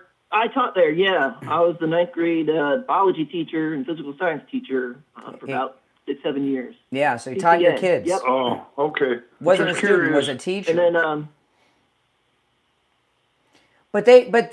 apologize. Yeah, but these liberals, they don't factor in free will. Any chance they can get to attack Christianity, they'll do it. But they went a step further yesterday. They were attacking all religions, not just the mayor, Michael Steele, Jen Psaki, and others were saying, don't waste time praying. Prayers don't do anything. That covers every religion, not just Christianity. I've never heard such a thing. I think something that we're seeing in these type of leaders who are very atheistic. Yep. I think one of the things that comes out of their mouths is just simply, we don't need God, so we are God, and that's and right. they only live for only live for this world. Whereas believers, I live for heaven. Exactly. You know, well, listen, we're short on time, Pastor, but I want you to plug your church. Yep. Give a quick plug to your church. Yep. Sure, it's a Morning Star Church in Vero Beach, Florida. We're just located off Alvaro Road, west of Dixie. We're on the south side of Vero, but we welcome all to join us 10 a.m. Sundays. All right. And again, grateful to hear from both of you, and everyone should keep listening. All right, take care, Pastor. Take care. Yeah, I mean, all this atheist. One second, Steve. Go get back involved with the church. Yeah, if Pastor Trevor's church was near me, even though I'm Catholic, I'd go. Vero's a little far from me, a little far for you. I'm trying to find either Pastor Fidel or one of the old Calvary crew. But, yeah. Bob Barnes is who I really liked. Do you know where Bob Barnes is now? I don't know. I don't know about all your. You know Bob Barnes. Yeah, I know who Bob Barnes is, but I don't know where they're all located now. I don't know where all your Protestant pastors are, Steve. There's a Catholic church down the street. They let Jews in the Catholic church too. I keep forgetting. You can go to the Catholic mass. But what I saw yesterday, what the Democrats have been doing lately is insane. Last week they were pro-crime, right? And in fact, going so far to say that it's unconstitutional to stop criminals from doing crime. They've been saying this. And now they're coming out of the closet as complete atheists. And I'll tell you, this Minneapolis is a bad town. And there was a mass shooting the night before it was reported. I don't know how many were involved, but they said the night before. And they said that this one was as bad. The police response time was slow because they're so overwhelmed. And Minneapolis very well could be the second city instead of the second city, Chicago, for the Trump team to end crime, because it seems like Minneapolis is... I got a call, Steve, from a bus driver from Minneapolis, a lady bus driver. I heard it. Yeah, and the shootings are so common they don't even call the cops on a route. Minneapolis may find that they're the second city to get the Trump team to rid them of crime, the Batman team that Trump has. It's pretty bad there, and when you look at the reaction of the liberals, it's a little different than the typical gun control. Now they've gotten into the godless thing. Let's take another call or two before we break. Hold on. You're on the air. What's your name? Where are you calling from? Bob from Jupiter, man. I got to check for you big time.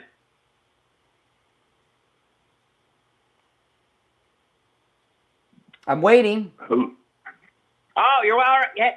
When you talk about guys who don't have their license, that can't speak the language, and they should never let it, and liberals have done that, it hasn't been liberals. It's been our own governors. We go to the medical field. You can take your state boards in different languages. They bring in guys all over the place from all over the world that can't speak the language. Well, Work in a hospital.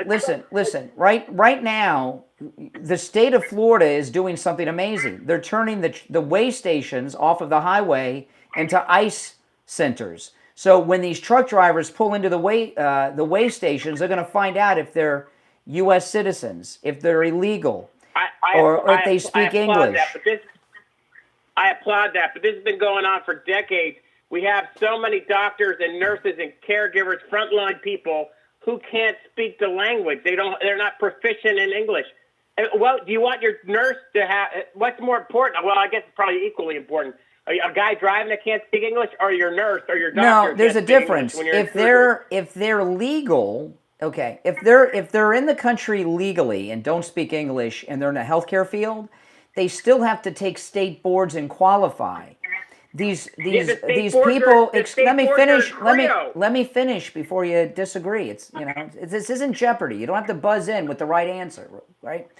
I apologize. Okay, so they still have to get an education and take boards and pass. These truck drivers and others with driver's licenses, they're just giving them driver's licenses without any professional training or experience, and they don't know the rules of the road, and they can't read the signs. So it's different. Well, it's a little bit different. Not much. No, it's a lot different. It's a reciprocity that when you go to school in a foreign country, you can challenge the boards here in Florida, and you can have the test in your own language. But you still got to pass the same test. All right, we're going around in circles with the. I want the English only. English only is not what we're talking about here. And I've noticed this, Steve. One of my wife's main doctors in Miami, so we got to go to Miami every few months. And I hate going to Miami Beach. Oh my goodness! You go down I-95, and I've noticed when you're in Miami when you get through the Golden Glades. That's when it all goes to hell. And the quality of driver changes because the Biden administration brought so many illegals here from the islands, Haiti in particular, gave them driver's licenses, and they're crazy on the road. They don't know how to drive because they don't drive in Haiti. Certainly not on I-95 in Miami. By the time now, you might have been a little different, Steve, because you were born and raised in New York City. How old were you when you first drove a car? Old, 18. 18. I was driving 15, 16 with the restricted. Okay. That's right. Well, in New York City, you couldn't, and I was in New York City all through high school. You weren't allowed to drive until you were 18. Yeah, so what happens is a lot of these foreign nationals, this is why it's different than the healthcare field, okay? Foreign nationals, they give them driver's licenses, they don't have the experience. By the time I was on the road myself, alone, I was a teenager, I was 17, but I'd been driving, I knew the rules of the road. I had a restricted driver's license for a year, so I had to drive with an adult. How do you think you would have done with an 18-wheeler? Oh my goodness, if I just got off the boat, in many cases, Steve, they've never driven before. They're given a driver's license for a regular car. And you know what it's like on the Golden Glades in Miami? It's scary. For me, I've been driving that my whole life, and I'm like, what the hell? And by the way, they're redoing the Golden Glades finally. But and you can tell, I know people will say, oh, you can tell the Haitian drivers right away on I-90. Oh, let me tell you, this was a few months back. I don't know if I told you about this. My wife and I, Steve, were driving into Miami. We get right off the Golden Glades, and we're heading onto 95 from the Golden Glades, and a car came by at a high speed with a police cruiser behind him, high-speed chase on I-95 in the Golden Glades. I got so excited. I was like, oh, this is going to be cool. Let me get my phone out, make a video for YouTube. Yeah. We're going to see a police chase. The driver, it was like out of the Fast and the Furious. He got away from the cop. I couldn't even see the car. It was like a professional heist car. I've never seen this before. It was like in a movie. He outran the cop and got away right there on I-95. I couldn't believe it. Jeez. I know. It was crazy. All right. If you're on hold, stand by. I just want to talk for a moment about Coastal Weight Loss Secret. I talk so much about Coastal Weight Loss Secret, but one thing I want to tell you that I don't highlight enough. This is super. I don't know how this happened. Dr. Zuckerman over at Coastal Weight Loss Secret, you can talk to him and he'll tell you how he's the doctor. I'm not the doctor, I lost the weight in every part of my body that I wanted to lose the weight in with Coastal Weight Loss Secret. You hear me talk a lot about my face. I got my face structure back, my jawline back, right? I got a chin, I got a neck again, and I look great. But my stomach is flat, and I've lost many inches off my waist.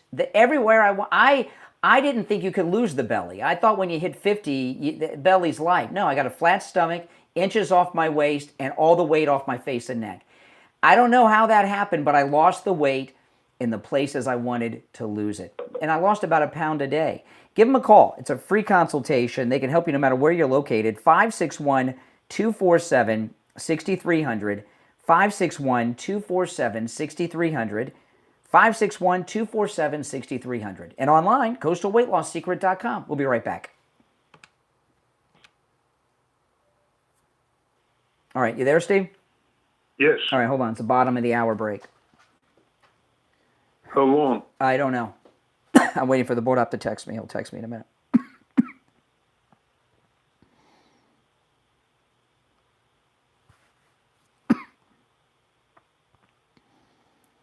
If you're on hold, hang in there. Keep it pretty short. Oh, well, I'm not. I can't control that. Oh, yes, you can. I'm not You're the host. Okay.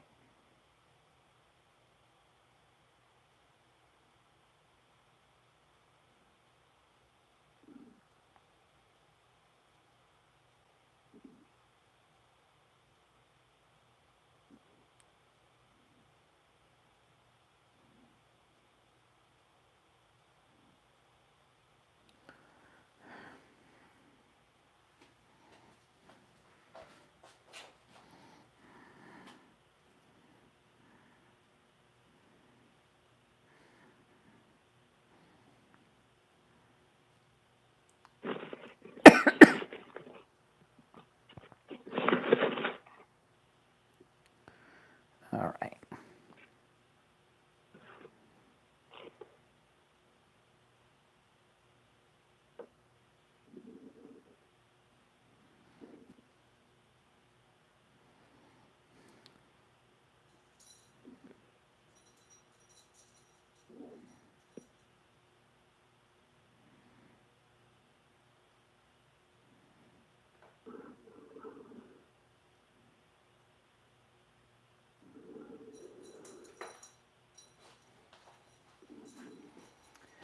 Oh. Okay, I'm going to put you on hold for a second, Steve. Hold on. Okay, you back? Yes. Okay, I was just answering the phones.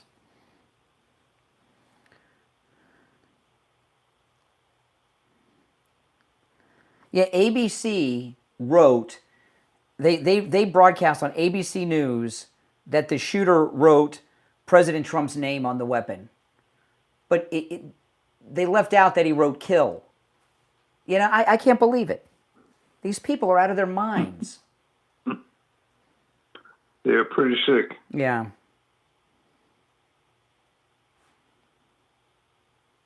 Yeah, let me play it for you. Listen to this. This is ABC. 23-year-old Robin Westman was able to leave what police called a video manifesto that they're now going through to try and establish motive. We've also been going through it and can tell you there are crude diagrams of the church. There are also photos of the weapons, and they include all sorts of writings, the names of past mass shooters, criticism of Israel, the name of President Trump written on the guns. There are also racial slurs, nihilistic statements. Yeah, he wrote kill before that. I heard that. Well, I think it was good that they didn't. Yeah, I know, but broadcast they're trying to pass him off as a Trump guy. Hold on one second. Let me answer these phones. Are you there, Steve? Yes. Okay. Yeah, they're trying to pass him off. He's trying to pass him off as a Trump guy. What a jerk. Okay. Oh, hold on.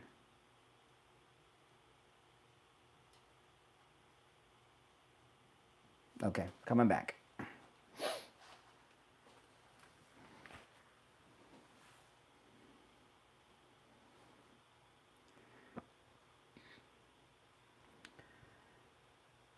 All right, we're back. It's the Steve Kane Show. Steve Kane is here. My name is Brian, and let's go back to the phones. You're on the air. What's your name? Where are you calling from? Hey, I'm Will from Ohio. Mm-hmm. Hey, Will. I do tend to agree with this notion that thoughts and prayers are just too little at this point. I guess I don't know. I was raised Christian. I don't tend to practice Christianity much anymore. But I was raised Christian, and I was always taught that when you pray for something, God gives you the opportunity to act upon it. When you pray for courage, God gives you the opportunity to act courageous. When you pray for food, God gives you the opportunity to earn food or whatever that is. And I just don't understand what these thoughts and prayers are going to do at this point. Well, you got a lot of things here. One, you've got grieving families, and let me tell you, I used to volunteer at a church I went to in Plantation United Methodist Church. I did the sound. I was the board op of the church services, and sometimes I would do this. I would do the sound during funerals. If you've ever been to a child's funeral, I was at one. I couldn't do them anymore. It was a 2 or 3 year old who fell in a swimming pool. I mean, with the parent, you don't understand grief and see people experience grief until you see a parent that's lost a child like this. So the prayers help them.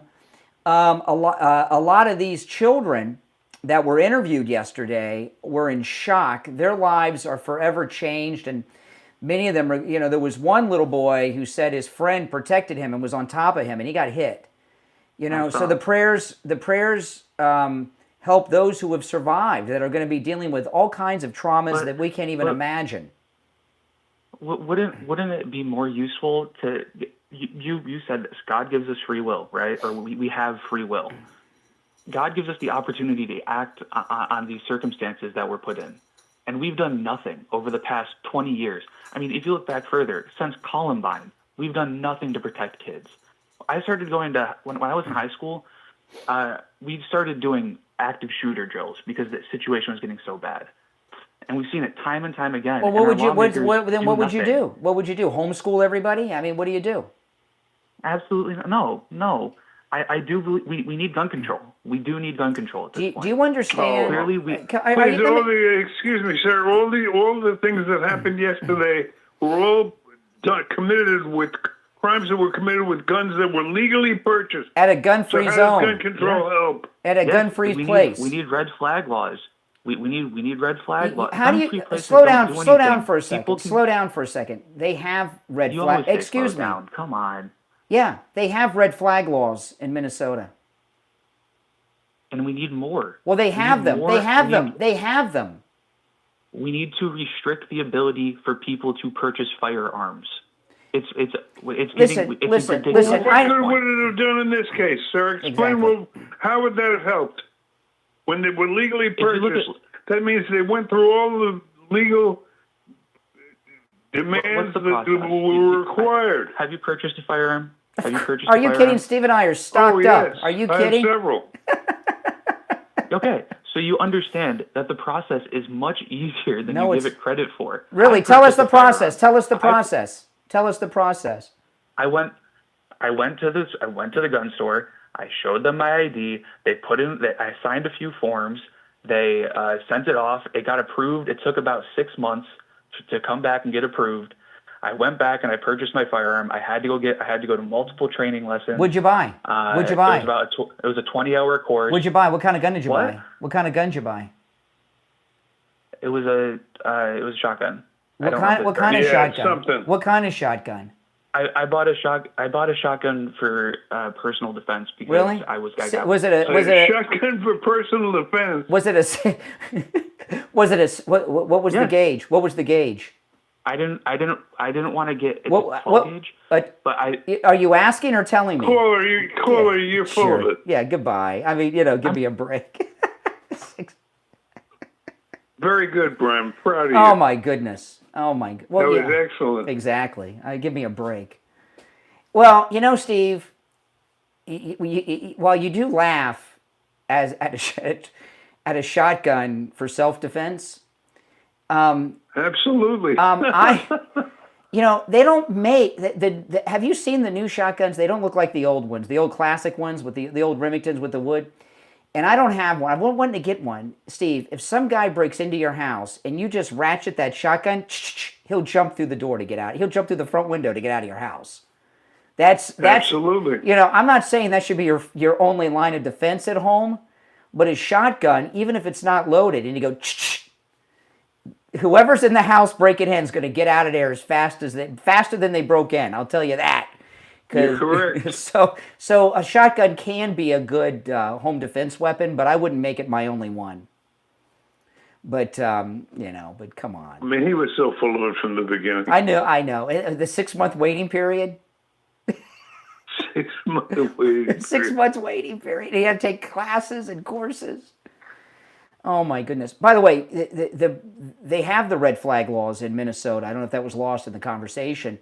And no one has a red flag until they have a record, and you don't have a record until you do something, right?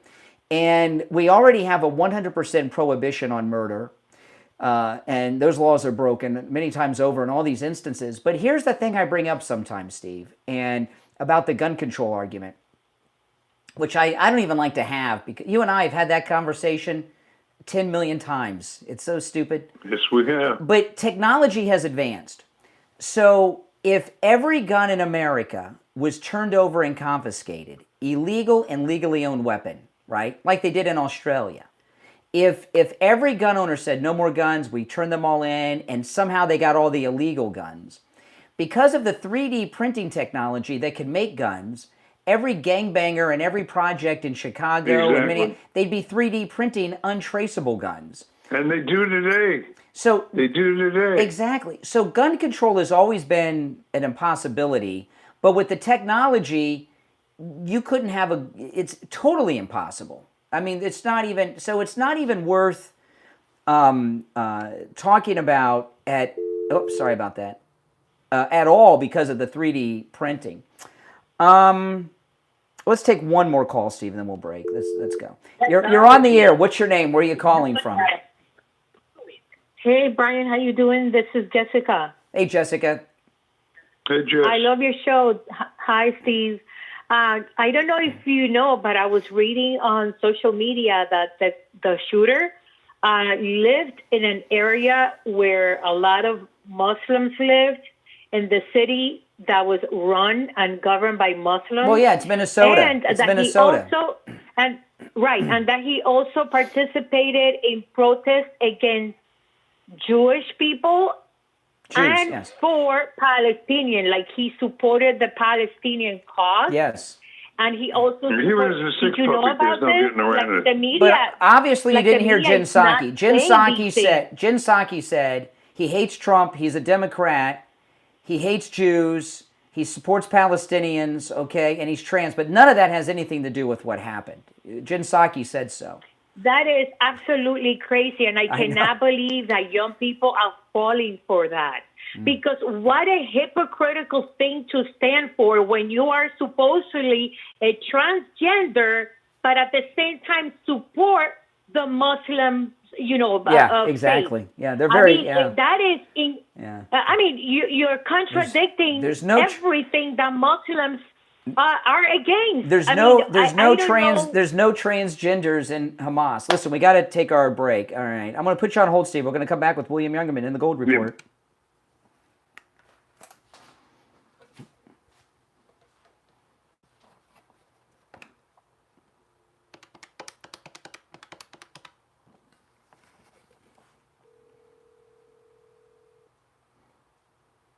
Hey there, hold on.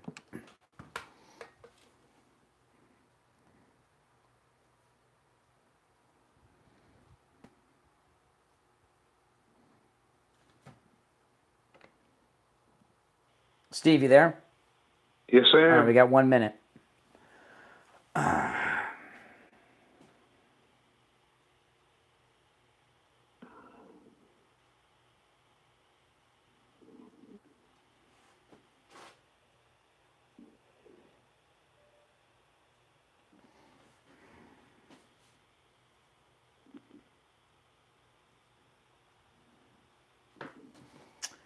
Oh, my goodness.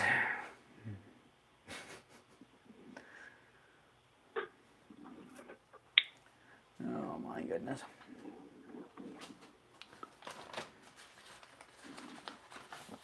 These people are mentally ill. Our callers? Yeah.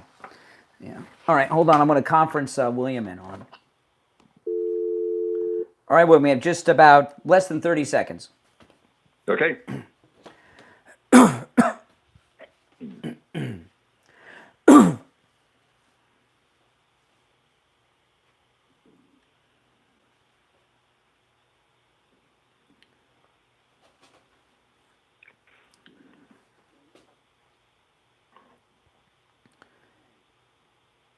All right, and it's time to check in with William Youngerman from the offices of William Youngerman Incorporated in Boca with the Morning Gold and Precious Metals Report. William Youngerman, how the metals looking?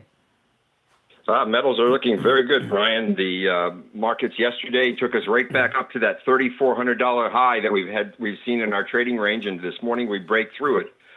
Yesterday, gold traded in a range of 33.73 on the low, which was down in the mornings, but came roaring back to close up $3.10 yesterday at $3,395.50.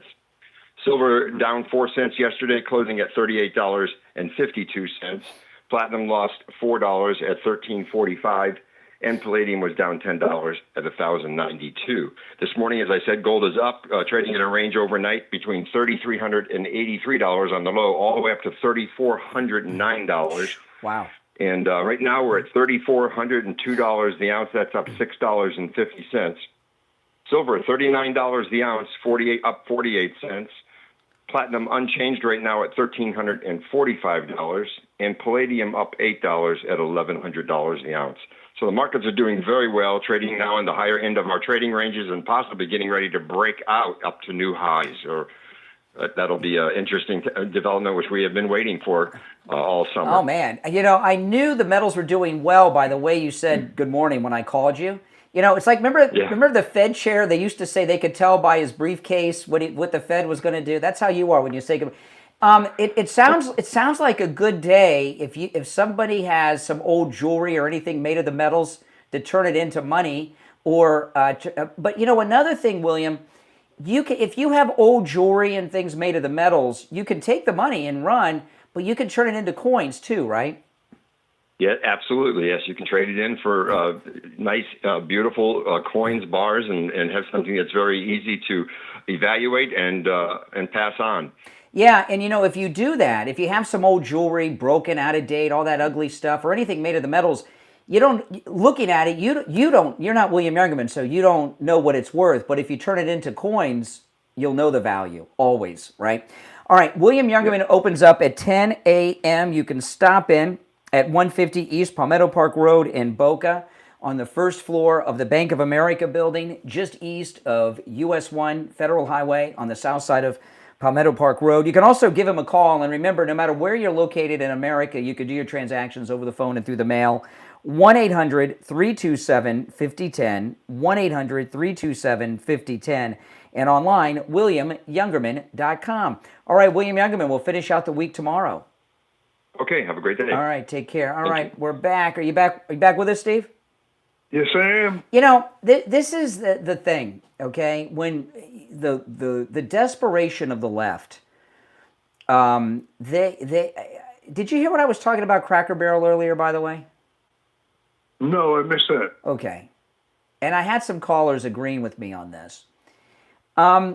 After the show yesterday, my wife, we were talking about Cracker Barrel yesterday and the reversal. We were celebrating it. Yes. And my wife had a thought she ran by me, and I thought, yeah, maybe. And then as the day went on, I realized I think my wife is onto something. Sit-down restaurants overall have had problems since the pandemic of getting people in the restaurants, because what's happened is they're still in business and doing well, but people are ordering out, right? Which, by the way, before we get into that, you were telling me is that football's about ready to start up in Wings Plus? Absolutely. In fact, I'm glad you reminded me. Yeah. When's football season start? Next weekend? Football season's not, I'm not sure. I don't think it's this weekend. I think it's the following weekend for the pros. I think this weekend, the colleges start. Some great games. But I just want to tell everybody about Wings Plus. The Wings Spectacular. All the food, everything homemade, everything delicious, homemade soups. They're out of this world. And what we do it's a major attraction during football season, because the place fills up with all the regulars, and boy, you have fun rooting for those games while enjoying the greatest wings in the world. And I want to tell everybody how to do it. What you do is call in early in the day and phone your order in. Tell them you'll pick it up at the halftime break. And that way you don't have to wait online. You come back during halftime. They'll have your order ready to go, and you don't have to stand online or wait. It's a great way. And Wings Plus, you have the address there. It's located on South Sample Road. Right? Yeah, Wings Plus is about a mile west of University Drive on the south side of Sample Road in Coral Springs. Yeah. And and you can never tell when Lori and I will be there, and Brian drops in too all the time. We were just there the other day recording commercials. Yes. Steve and I, we had to meet to record commercials, so we said, let's meet at Wings Plus. So we did. We were recording, but it's difficult because your mouth was watering. So we had to do a whole bunch of takes. We had to do a whole bunch of takes. That's wings you'll find anywhere. And all this extra crispy and tender, juicy, they're great. And all the sauces, by the way, are homemade. Nothing comes out of a can. But I wanted to just tell you about this thing with Cracker Barrel real quick, with their reversal. Most restaurants, even though people aren't dining in as much as they used to, are surviving on the takeout. They're just as busy, even busier, but people are doing DoorDash and doing takeout. They're just not sitting down. Cracker Barrel's been tanking. They were about to go out of business, okay? Their model isn't the kind that you order out on. It's a rest stop off of I-95 is what Cracker Barrel is, right? And their business has been down. And this is what my wife suggested, and I think she is right on the money. This whole story was a high risk but incredibly successful planned marketing campaign by Cracker Barrel, because they reversed everything so quick. Now they have this whole huge MAGA customer base. Everyone's going to go in and have lunch, breakfast, and dinner this weekend. And people are going to go back to Cracker Barrel. I think that it was a big publicity stunt. I think they made the whole in Kathy's thing up. theory, let me ask you a question about it.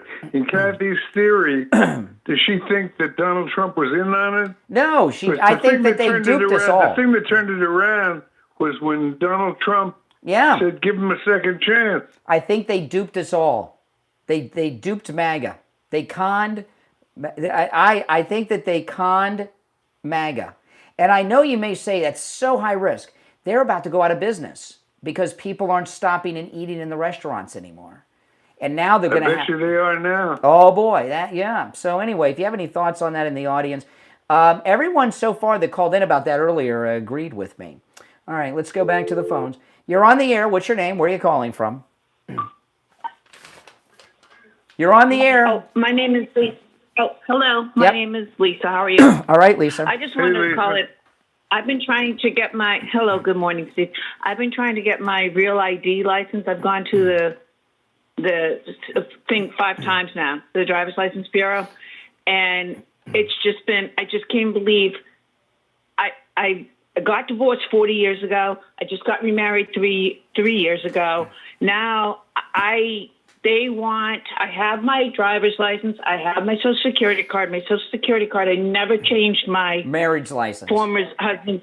You need the marriage license. Oh, no. Well, they wanted my marriage license, but now they want, and I got married in Massachusetts. So, my marriage license, I never changed my name. So my name was the one from my ex-husband because of my child. Okay, so we're short on time. So what's your beef? Well, the beef is that it's so hard to get a license down here. In Florida. And now I had to go in Florida. This is stupid. I've never had such. And then you see this guy that he had the guy on the turnpike had a California driver's license, not a Florida driver's license. It's difficult for a reason. Yeah, and I appreciate that. I do appreciate that, but it's just I know because it was California and the fact that he went over through all the state lines. But it's really difficult to get your new real ID. Good. And I hope. Yeah, I know, right, and I agree with you on that. It's harder. It's harder for women. My wife has been through. It's harder for women because the maiden name and your married name. Yeah. That you don't. It's more difficult for women. But I'm glad it's hard. I recently lost my driver's license and had to get a new one, and haven't done that in a while. And it took a couple hours. Wasn't he doing it online? I did it online, and it took time. I couldn't do it online because it has to be the real ID. You have to go in person. Okay. All right. Listen, I appreciate the call. I appreciate the call. Hold on, Steve. Phones are ringing off the hook. before we go back to the phones, I want to tell you about the free doorbell camera offer from Sloman's. This is great, guys. You can get a free doorbell camera that connects to your cell phone with the installation of your Sloman Shield. Okay, Sloman's is also going to give you a customized home security system and professional installation when you use their low-cost central station monitoring. They're going to give you an LED touchscreen, a motion detector, 10 contacts for the doors and windows, a lifetime warranty, a backup battery, plus a free doorbell camera with the installation of your Sloman Shield. Give them a call no matter where you're located. 833-283-5050. 833-283-5050. All right. Hold on, Steve. Don't go anywhere. Let's take some more calls. Let's go. You're on the air. What's your name? Where are you calling from? Dr. Ron from Delray Beach. All right, Dr. Ron. Just a positive word. Hi, positive word about Cracker Barrel. About 3-4 managers ago, he invited me as a guest to the employee Christmas party, where he treated all of his employees to a catered party. Nice. He asked me to come and bring a couple of hundred balloons, do balloon animals to the kids. Cool. And, that was a good 2-3 hours. The restaurant was closed with employees and me only. Cool. You're a doctor who makes balloon animals? Yeah, they're latex, so I won't go into that stuff now. Interesting. I don't know. That sounds like I don't know. That sounds like a movie. It's a hobby, and it's a hobby. It's great stress management. The smile on the Balloon kids' animals? faces Yeah, that's a cool talent to have. just We're short on time, but I appreciate the call. Take care. We are about out of time. Tomorrow is Friday already. Can you believe it? It's open phones on Friday. We call it Open MAGA Mike Friday. And on Open MAGA Mike Friday, you're welcome to call in about any and everything on your mind. You're not limited to the things that Steve and I bring up. And sometimes that's the best show of the week. And then sometimes it's an embarrassing show because the show preps up to you guys, okay? Remember what Rush used to say? It's the day we turn the show over to rank amateurs. And sometimes we have some semi-pros that are going pro, and then sometimes we've got remember Sam the Poet Man? Oh my goodness. Oh my goodness. It's the Steve Kane Show, Florida's longest running radio show. My name is Brian. See you tomorrow at 6 a.m. You want to take some more calls, Steve? I got the YouTube still going. All right. You don't know this, but I've expanded the show. I've been coming on 30, 40 minutes early every day. For a week now. For a week. This is day 7. Yeah, I've expanded the show to 4 hours. Yeah, I've expanded the show to 4 hours. Today is the first full week of doing it. I started last Thursday. I didn't say anything because I wasn't sure I'd be able to do it. And it's been a piece of cake. I've been doing a 4-hour show since last Thursday. All right, so if you're watching on YouTube, you're welcome to call in. The number's pinned in the chat. Let's go. You're on the air. What's your name? Where are you calling from? Good morning, IB and Broward. Hey, IB. Hold on, IB. Let me put you on hold. Let me put you on hold while I answer all these phone calls that are coming in. All right. Okay, you're back, IB. Hey, Uncle Steve. Good morning. Hey, Steve, did you see the video of the shooter? Did you see his entire video when he was No, I haven't seen it. I'm hoping it'll be on the air today when I get off the air. I saw it. You don't need to see that. He's a sicko. That's one. IB. One of the reasons they do these things is because the media makes celebrities out of them. Tell me what I missed. Let me condense it for Steve since he didn't see it. The first thing I thought was this guy somehow was at a young age violated in some way, or like the moms using these kids as little chihuahuas on a leash because they want to show off that they have a trans kid, and then the kid gets older and regrets what the parent did to them. The mom is associated with that church. Now here's what I got from what I saw. It's a couple hours of video. I think this kid was split. He was fractured into like 5 or 7 personalities, okay? Because if you listen to him as he put the pages, you will hear different voices. I heard a child in there wanting help, and I hear the alpha male personality saying something to subdue him, and then you'll hear laughter from another personality. Brian, did you see any parts of when he was stabbing? No, I don't need I need all the graphic stuff. I think I didn't watch it as deep as you, but yeah, there was some. He's obviously a nutcase, and the parents knew. You're on the air. What's your name? Where are you calling from? Good morning, guys. It's JJ from Mass. Hey, JJ. Hey, JJ. Hey, Steve. Look, this. There's a lot of connections here. I mean, this is all for me. I know you were talking about car accidents, Brian, and kids dying, and the guns, and how all those statistics are manipulated. It's just insane. But to me, you can put this trans kid, the truck driver, the stoner caller the other day talking about martial law, the Cracker Barrel call, the statistical delusion of these Democrats. You can put it all. It's all part of it. It's all caused by the Democratic, their smoke and mirror campaign, the consistent manipulation of information and lying. And yeah, of course, the freaking kid was insane. But what brought him to that? I mean, when you start pumping kids with puberty blockers, which screw up the endocrine system is your glands and your hormones.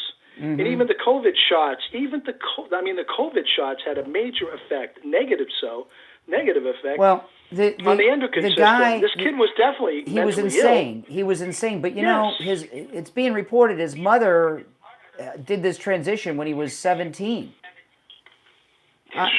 I mean, doesn't matter. Doesn't matter. What kind of traumatic? You can do it at 20. Well, what I mean is, you do these things to children, and it has all kinds of effects. I mean, and this is what the Democratic Party is promoting. Yeah. They've created it. That's the whole thing. They have created. Listen, these kids, these trans kids, and I've thought this for a while now. I mean, they're ticking time bombs because you can't. I mean, this kid went from a male to a female, even at 17. Okay, so he made it through puberty, but you're still talking about. In murder cases, there is a defense. It's called temporary insanity. Now, that's for like a normal person who sees something so horrific that they. But what they do with the drugs they give these kids, and again, the endocrine system. If you've seen, you talked about one of the callers, Brian, and their wife having has she gone through menopause? Yeah. Who is okay? Doug. The hormones, Doug. That's right, conservative Doug. The hormones in our bodies. If something goes wrong, you would not recognize somebody that you thought was you wouldn't recognize them.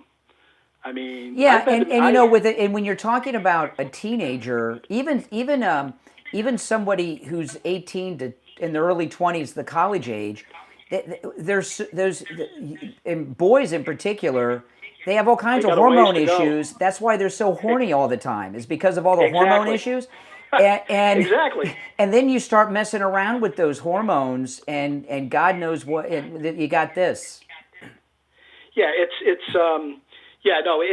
of course, everybody talking about insanity. Of course, people, the person was insane, but what caused them? And to me, we're going to be dealing with a lot of things like this because of what the there's been about half a dozen transgender mass shooting events in the last few years. Jeez, that many? Yeah, about half a dozen. Yeah. You had talked about them making decisions early on, Brian. I mean, when you're young, you really have no concept of time in the sense of when you're, 15 or 20, even 25, you can't, all of a sudden you're 60 or 70. If you do some surgery when you're 15 or 12 or even 20, and you're going to be around for another 60 years, nobody should have that I think, surgery. in a lot of these instances, and don't misunderstand what I'm saying as any defense of anything, but I think Minneapolis is a very liberal place. I mean, Tim Walz is the governor there, and look at this idiot mayor. And Bill Maher, he talked, this was about a year or two ago, he was talking on his show, Bill Maher. I played this on the air back then. He was at a dinner party in L.A., and he said all of them were talking about their transgender kids. He says, like a trophy. Like a trophy on the mantle. I've got one. No, but I've got two. And he's like, how is it possible that there's that many trans people? And in these liberal communities, it's like a badge of honor to have a trans kid, and they're pushed into these things by their wackadoodle liberal lunatic parents. Yeah. Mental illness is oftentimes hereditary. Yeah, well, it can be. It can. There's studies on that with genetics and so forth, and but it's just the people. The Trump shooter in Butler had the Democrats. Yeah, go ahead. They have created such a pot, such a stew of an infectious stew. They have damaged so many people. But you know what, though? This trans thing... These kids are going to be around for... This is going to be around for a while. Because there's so many of them. But, the trans thing, though, I'm hoping it's a fad that's on its way out. Well, I think it is. I 100% think it is. Because you can only do it for so long before... because you have the people that they first did it to. They are now in the oh my God, what did I do phase. So the kids that are thinking about it are getting to hear from the kids that did do it, and they're miserable as hell. The suicide rate. Like with the statistics about death for kids, the way they screw up the statistics on that is they go all the way. Typically you'll see a study. They don't tell you it's from 1 to 19 years of age. 19 years of age. They don't tell you that the kids that were murdered. But 95% of them were either the gang killings. Or that's why they do the suicide. 18. That's why they do the 18. Yeah. That's why they do 18. Because it factors in Chicago and all that stuff. Yeah. Hey, listen, I'm gonna run, but you made some good points. Oh, I wanted to tell everyone. You and I were talking yesterday. And let me see if there's a special on this, because I'm going to mypillow.com. Yeah, okay. The free shipping special is still in effect, guys, with our promo code Kane at checkout. And there's a lot of great specials going on right now. But the premium MyPillows, these are the ones that have the Giza cotton cover. They're just They're just $24.98 with our promo code Kane right now. The regular price is $69.98, and the free shipping offer is still in effect.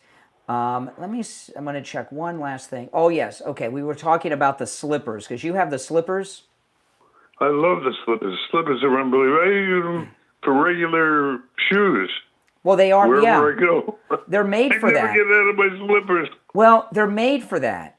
The My Slippers, Mike Lindell talks about this, calling them a slippers a disservice. They're great slippers, but they're made for all-day wear out and about, too, okay?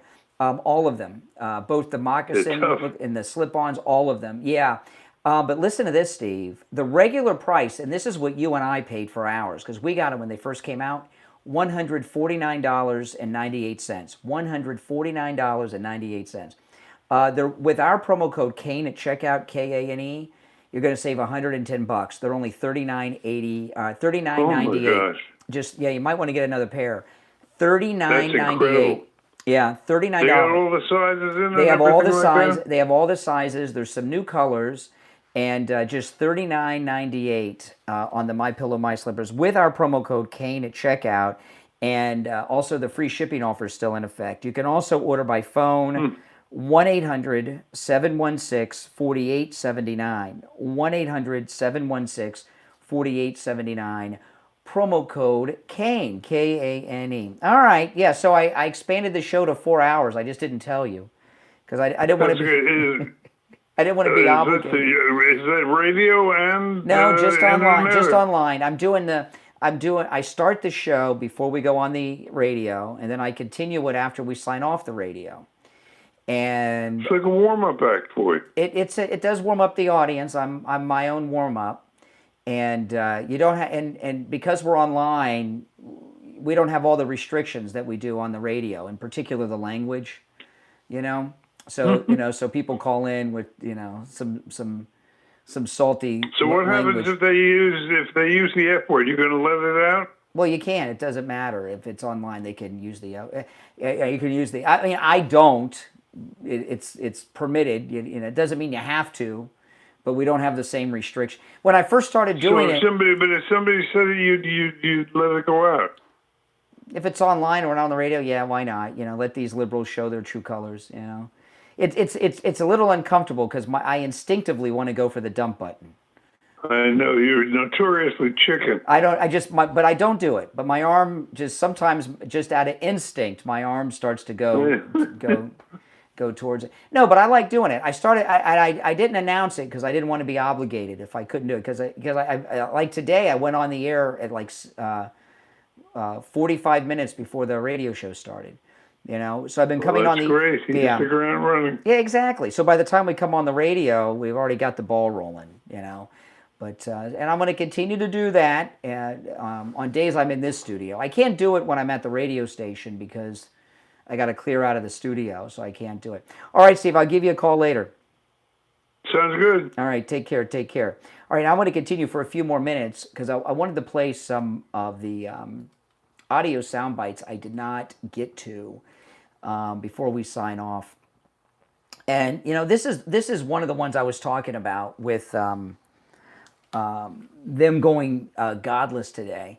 This is Michael Steele, and you got to remember Michael Steele used to be the head of the RNC. So this is Michael Steele with Ilhan Omar. Listen to this.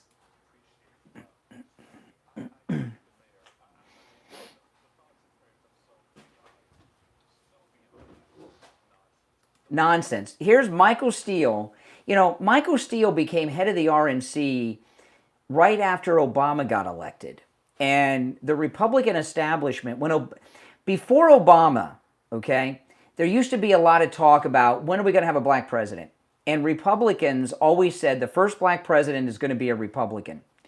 And then the Democrats did it first. And when Obama got elected, the Republican establishment went into a panic and said, we got to elevate some minorities here. And they made Michael Steele the head of the RNC. And you can tell he is DEI like textbook. Here you got a Republican who used to be the chair of the RNC calling prayer nonsense. Can you imagine? So anyway, listen to what he has to say. He's talking to Ilhan Omar here.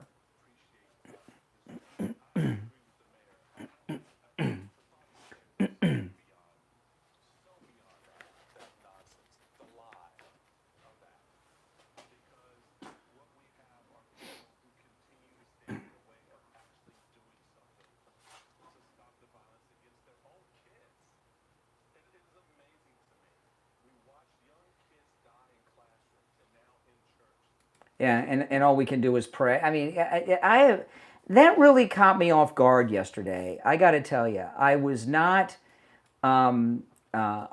expecting this atheist talk from certainly not to the RNC. So here's Ilhan Omar on CNN with, is it Caitlin Collins? Is that her name? She has the one that doesn't have lips.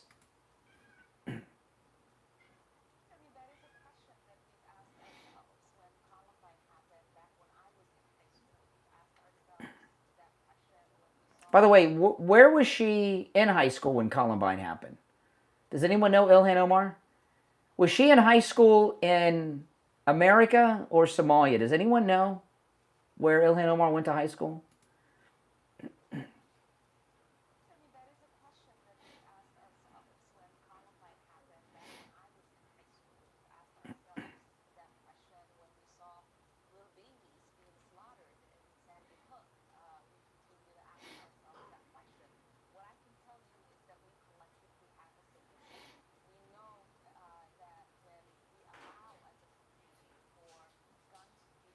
Mm.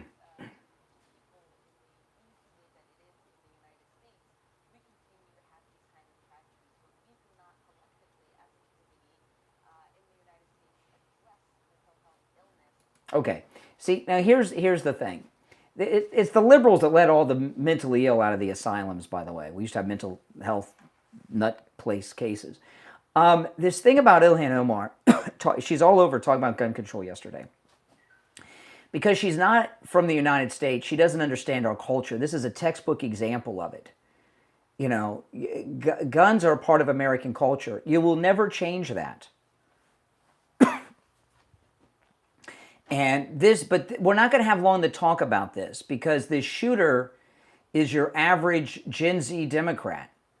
So they're going to disappear this from the news, okay? And they got a good opportunity because tomorrow's Friday, and then it's Labor Day weekend, okay?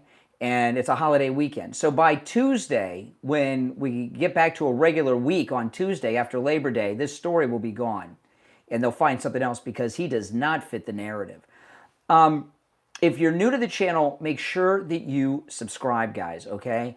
And those of you that are already subscribed and are regular watchers, you hear me talking with Steve. I've expanded the show to 4 hours. Today is the 1 week mark that I started doing this. It's been a week today that I've expanded the show to 4 hours. And what I do is I come on early as I can, actually. And today I came on, I remember I looked at the clock, it was 5:17. But I've been coming on between 5:20 and 5:30. So I'm still going to, when I put the stream up, it'll still say 6 a.m., but I'm coming on early, okay? So make sure that not only are you subscribed, but you got the notification bell clicked so you get that notification when I go live, all right? My name's Brian Craig. This is where MAGA comes to talk. Thanks for watching.